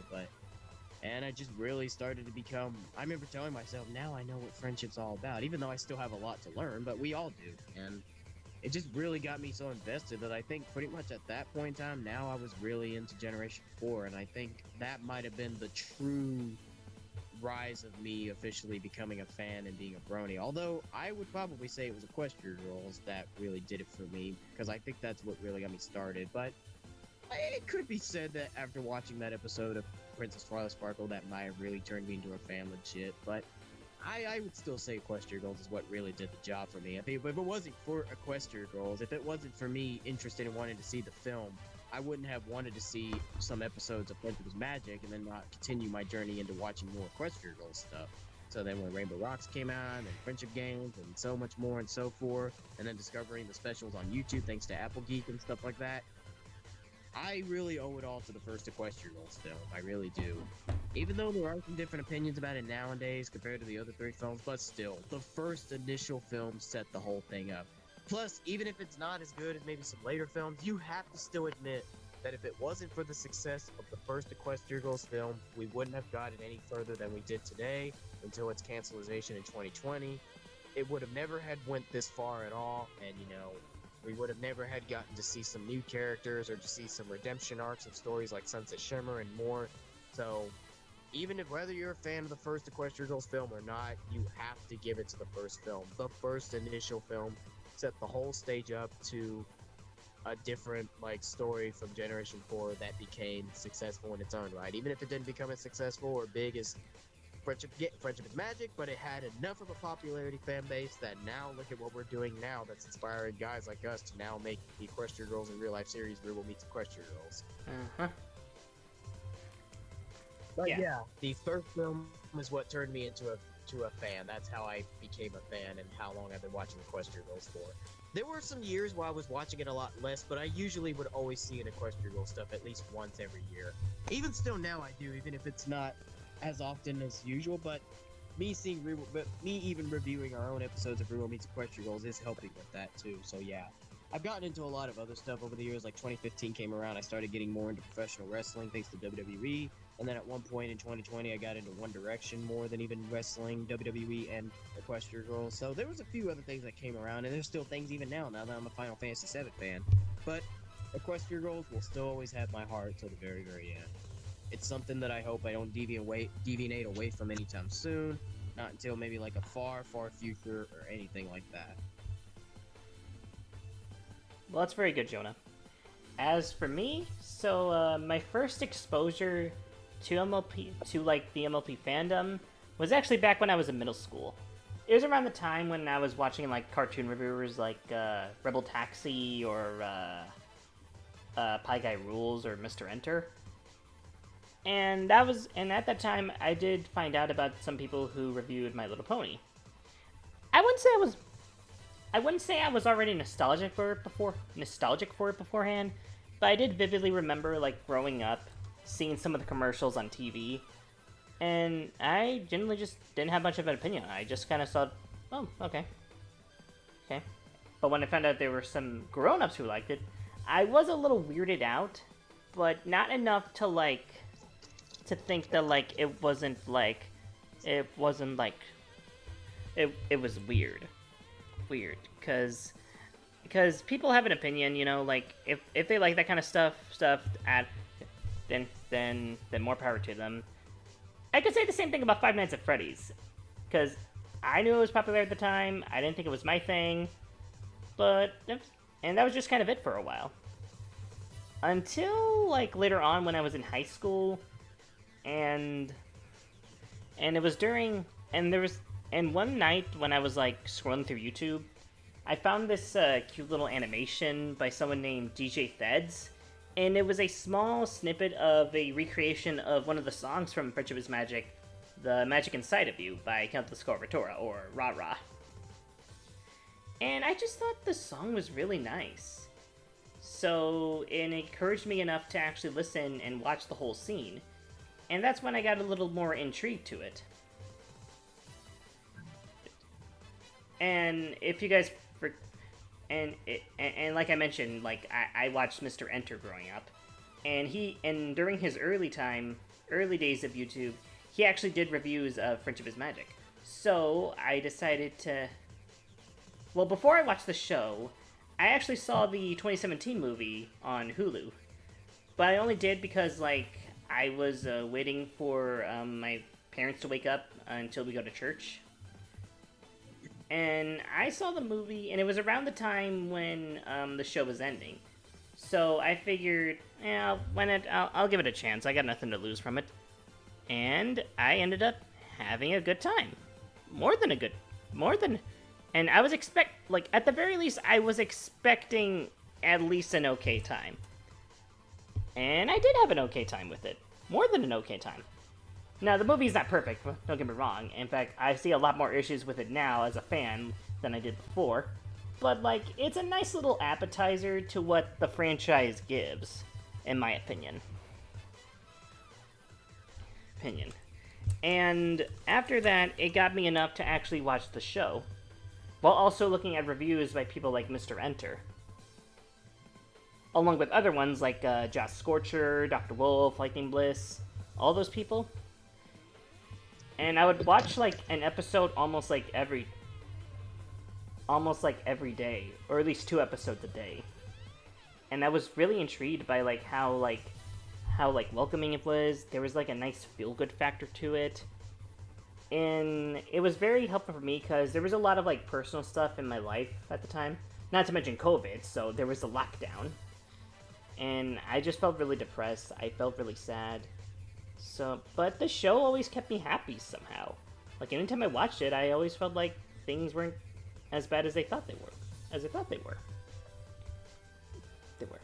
As for Equestriagirls, I'll admit, at first I was just like, okay. I mean, that was most people's initial like reactions when they heard of Equestriagirls. It was weird seeing like the main 7 turn into humans. And I thought it was a little weird too, but I just kind of figured, okay, maybe this is like meant for some kind of purpose, like it's meant for world building or something. But then I realized no, it's purely just a desperate attempt to cash in on Monster High. Like 50% of people, even those who like Equestriagirls, will say that. They will say that it was purely made for the sake of cashing in and competing with Monster High. And even I can say that for myself. But I ended up liking Equestriagirls myself. Not to mention, they brought in our Lord and Savior, Wallflower Blush. One of my favorite characters from that show, definitely. But yeah, I just kind of didn't mind it, because it was still the characters that I knew and loved. It felt like a decent change of pace, since Friendship is Magic already had like a few moments where it was mostly like down-to-earth, slice-of-life kind of episodes. And Equestriagirls seemed like it was kind of gearing towards that. It does try to expand some of the lore that Friendship is Magic had, but half the time it ranges from okay to makes no sense at all.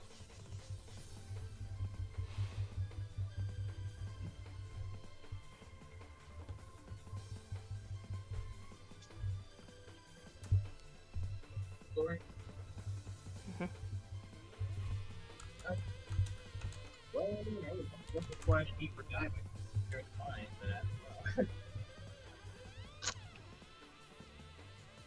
but yeah, there you have it. Our separate stories of how we both became both people. So pretty much after what you heard from him saying, pretty much confirms that I've been going to MLP longer than him, but we found thanks to us. So like, we've known each other for years, but we were just like not too well known for each other, so we didn't know each other extremely well. But it was until like high school, we started connecting more, mainly thanks to Smash Brothers. One of the games going on with the Smash Brothers Club and all that. Then it was after high school that same year, once I was officially graduated later that year, 2021, I do believe it stopped the action coming out.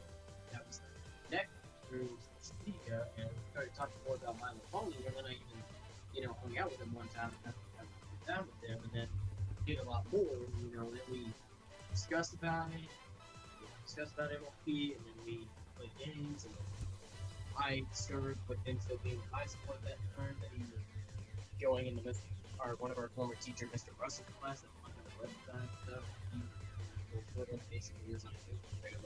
Jonah, I'm having a hard time hearing you.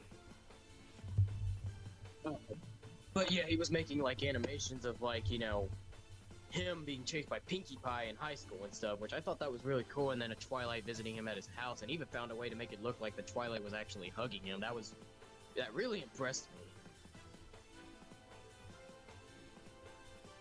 Am I heard better? Yeah, I hear you better. Okay, yeah, I was just walking around, I was putting my stuff up.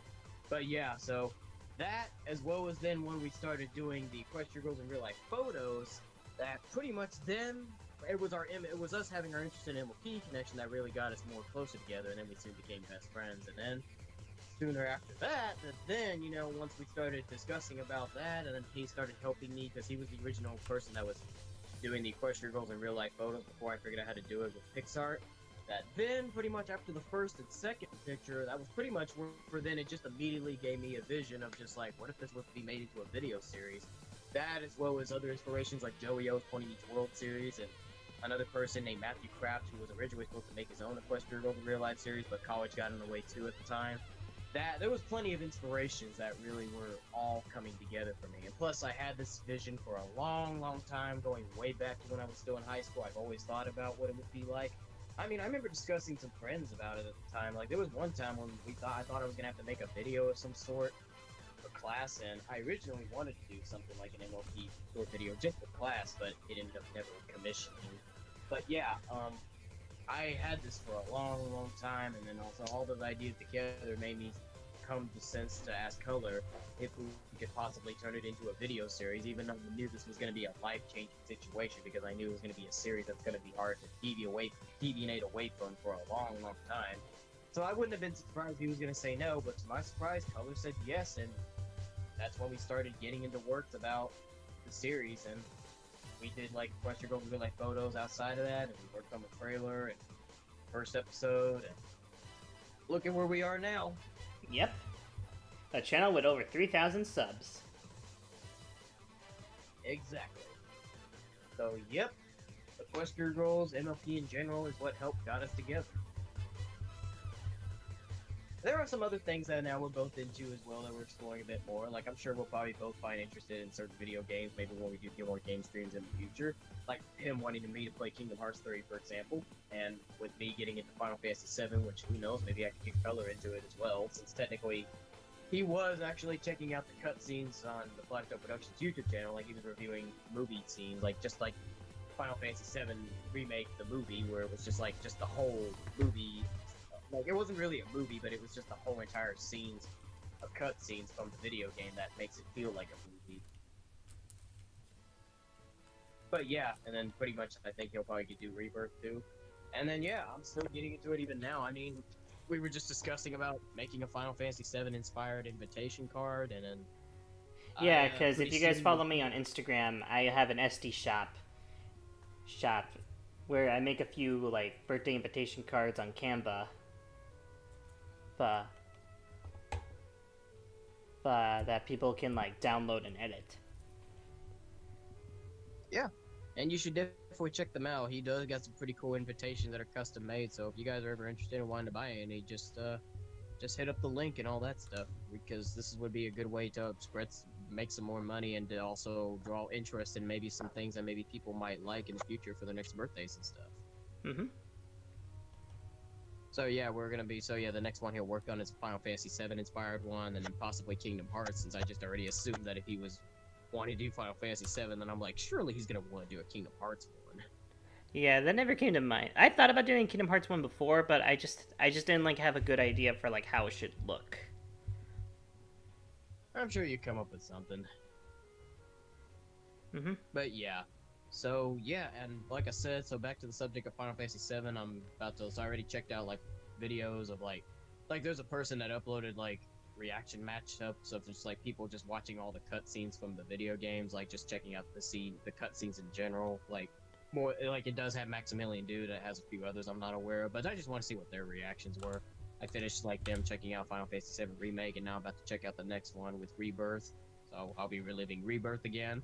And then pretty soon I'll start watching Maximilian Dude play Crisis Core Remastered Final Fantasy VII Reunion, because there is an original game that was released in the 2000s, but since it's only the remake versions of Final Fantasy VII that I'm liking, it's best that I check out the remastered version of Crisis Core because it features the current voice actors for the characters. And it shouldn't take very long at all because he only made five videos of him streaming for Crisis Core, so it won't probably take that very long to complete. And then pretty soon, whenever I do, I shall possibly, maybe I could add it to my birthday list if I decide to, since I still haven't even thought about what I wanted for my birthday yet. I mean, I'm not wanting it that bad, so maybe I won't, but I think I'll probably just stick to getting it myself, because it's not something I'm wanting that bad. But soon I do want to check out Final Fantasy VII Advent Children, as I've already mentioned for the past few times. Pretty good price deal on Amazon too. And there is two different versions of it. There's just an original version and there's a complete version. And apparently, according to Google, they both actually have different voice actors. So like the English voice actors for characters like Denzel, they're not the exact same voice actors. So it's a little bit confusing for me. But if I'm in terms wanting to see the entire story as much as humanly possible, then I think it's only safe that I get the complete version of Final Fantasy VII Advent Children. So we'll see. They have multiple different DVDs of this, so we'll see which one we get. But either way, the price deals aren't bad for it. So whenever I do get that, it doesn't matter which one I see first, Advent Children 7, Advent Children, or Crisis Core. It doesn't matter because I just want to see as much of Final Fantasy VII story as much as humanly possible, and then after that, I think that's pretty much going to serve up probably all of the Final Fantasy VII remake series. Well, Advent Children isn't linked to remake, but some people are saying that the CGI effects that they use for some of the cutscenes in Final Fantasy VII Remake and Rebirth might be based off of that Advent Children, because Advent Children was released, I think, back in 2006 or something, I'm not sure. So it was based to be a 2 years later story from the inaugural events of the game from 1997. So it's based off of the original Final Fantasy VII story that was taking place 2 years later after the inaugural events. But it could still be worth to check it out even for the remake series as well, because it still may have somewhat of a link, you know. So I still think it works, you know, and I don't see why not, because I heard Advent Children was good, so I have to see Advent Children, I have to. And I wasn't too interested in Crisis Core, but now it's really starting to make me more inspired that I feel like I need to see where this is going, you know, so I'll check out soon Final Fantasy VII Advent Children and Crisis Core, and then I think that's going to do the Final Fantasy VII stories for me, and then I think I might just pretty much have seen most of the story, you know, seen most of the Final Fantasy VII story except for the original game in 1997.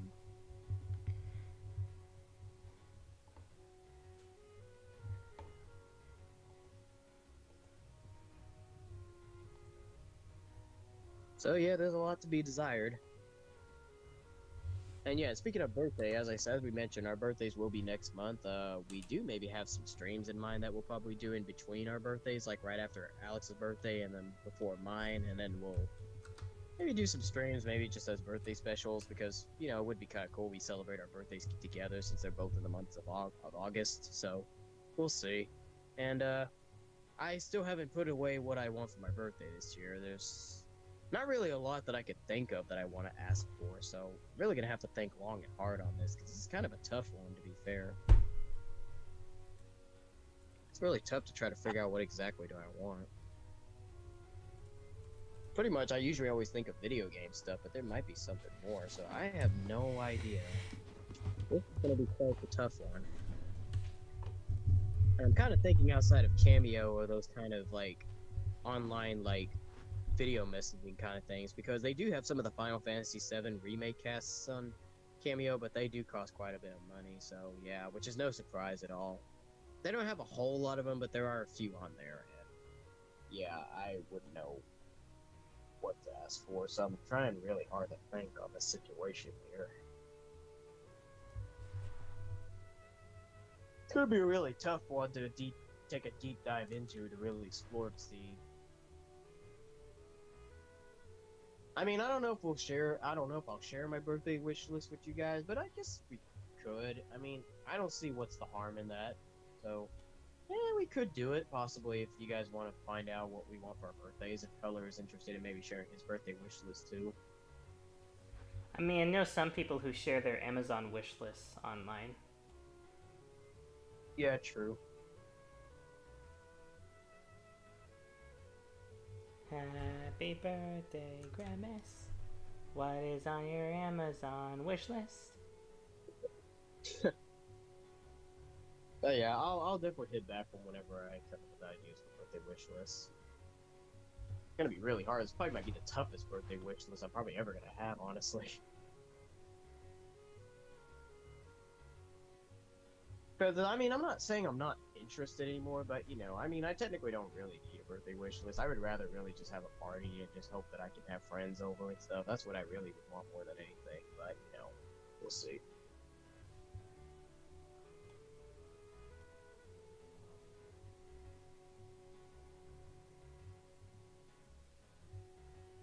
Well, anyway, guys, I'm about to, I don't know if I'll be back or whatnot. I probably will be, I don't know, or unless if I don't come back in time, I gotta, like, take a shower, because I hadn't been up for too long, but I do gotta hurry up and get into it, and then, you know, all that kind of stuff. So I'll see if I do or do not come back. But I'm about to take a shower, so I'm gonna exit for a little bit. So it's gonna be back to just Color by himself. So hopefully you guys stay entertained with Color still taking over. So I guess I'm pretty much about to sign out.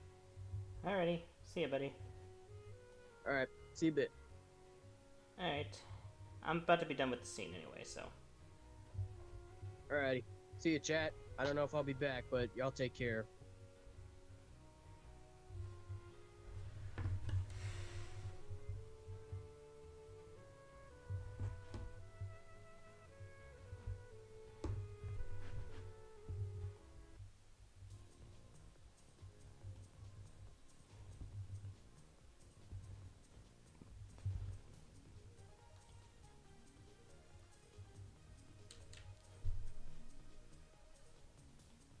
One more should do it.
I hope nothing bad has happened to them. Goodness, it sure has been a while now. I wonder when Alex and the others will return.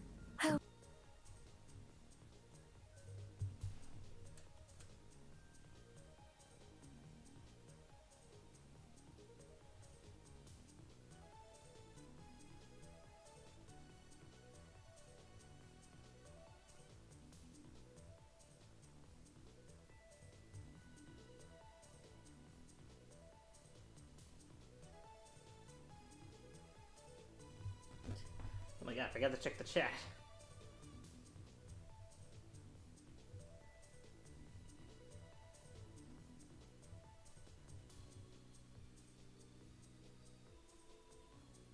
Okay, see you, Ethan. Sorry we didn't say bye, we were kind of busy. Had a second there.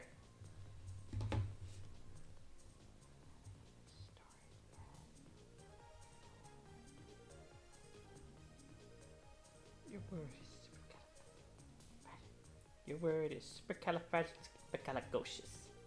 What? Supercalifragilisticexpialidocious. Answer it. Man, is that even a word? It doesn't matter if it's a word.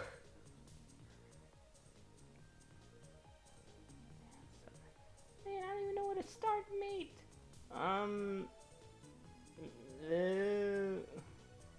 Hurry up and answer, mother lover.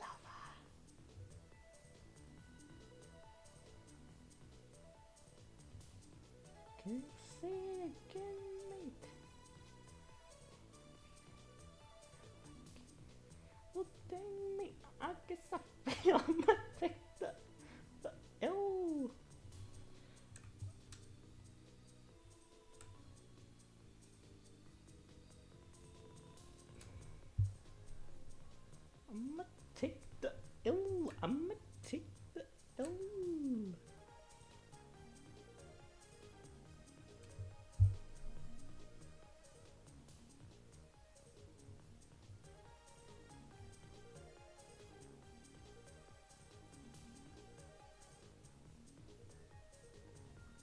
Okay.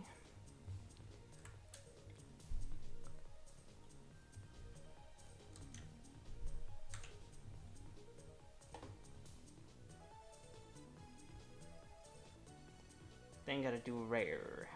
Rar.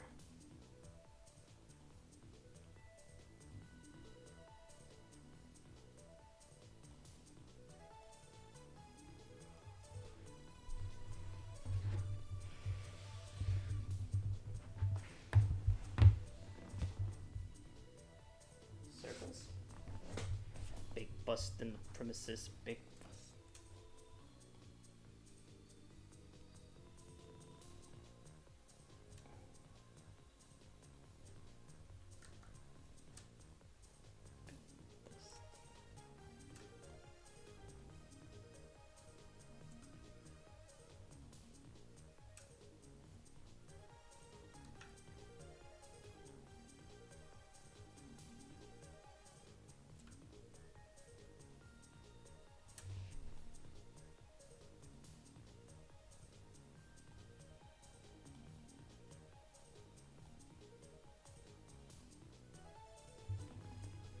Moment.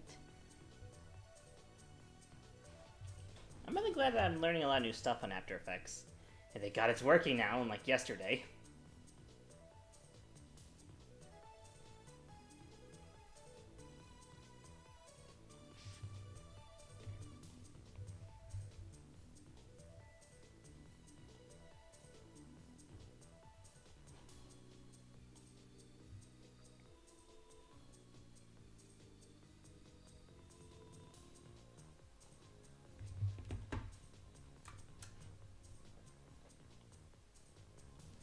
Big bust in the premises.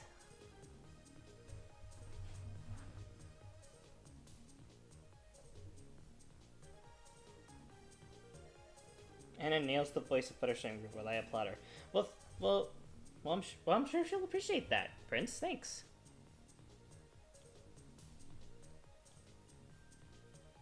Yeah, she was really into voicing Fluttershy. I mean, if you remember one of our short videos, she did say she did connect to Fluttershy, like, spiritually. And I'm sure, like, a lot of other people feel the same way.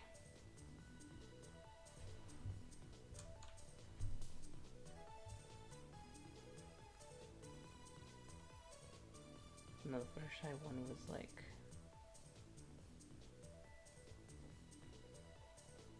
7:32.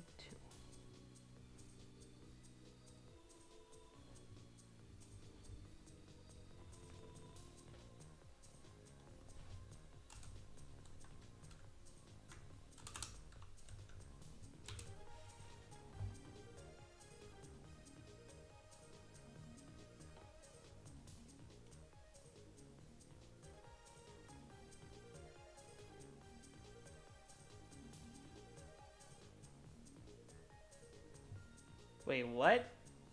Oh, right. Okay. I think I know what wrong.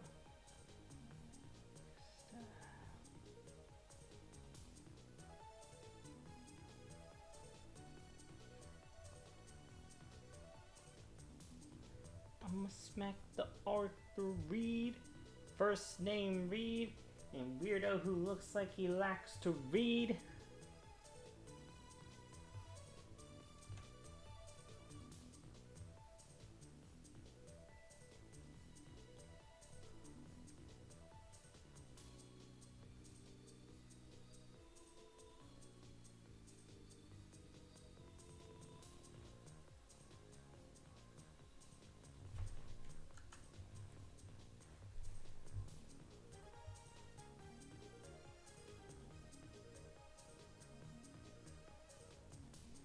Mistook the WAV file for the MLP file.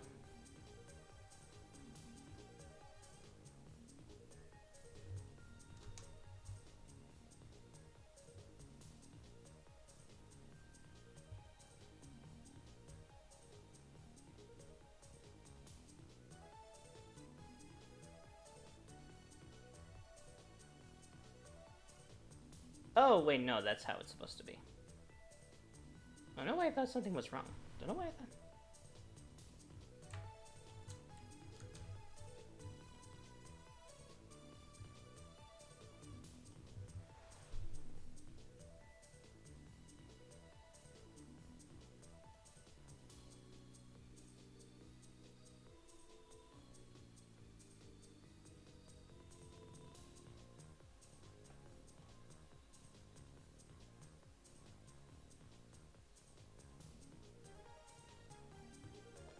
surprised it didn't blink for that long. See how it sounds. Goodness, it sure has been a while.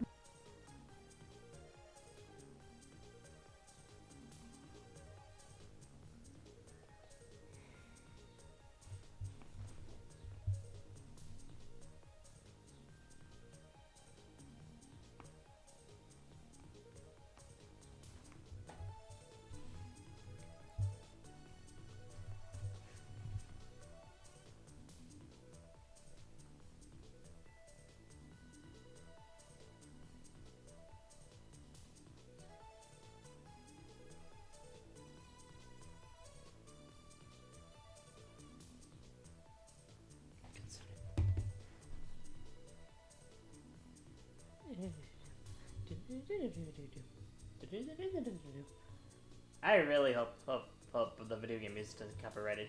It shouldn't, because we've been using it ever since.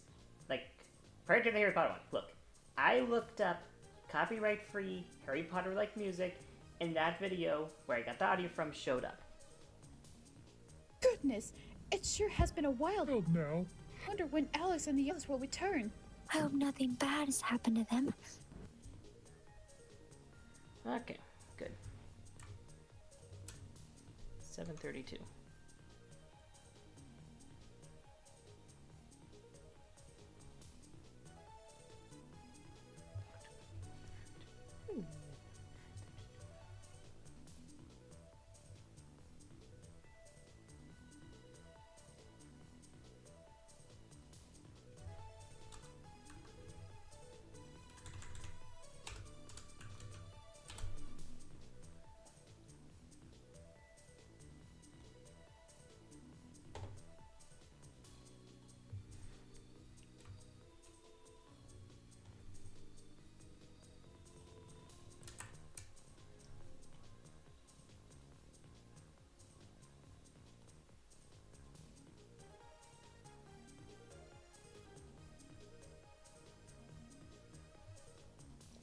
Now I just gotta redo the camera tracker, since it's longer now.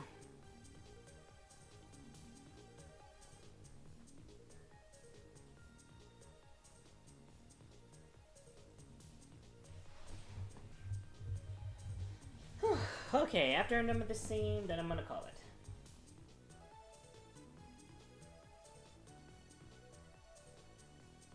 Change the music.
Just give it a sec.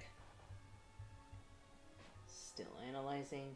See, what it does is that, like, you see, camera tracker basically, like, tracks how the camera moves.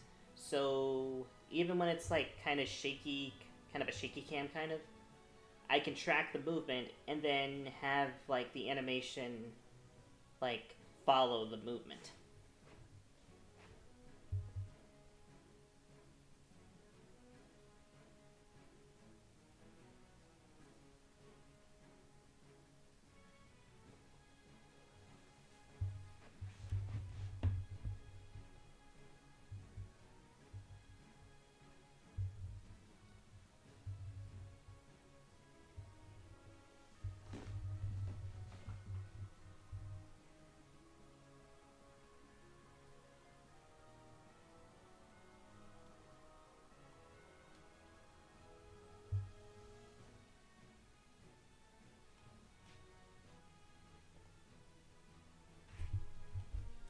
to something else.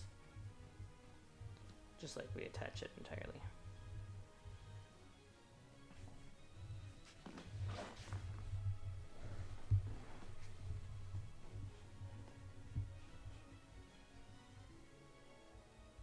Can you guys still hear the music good?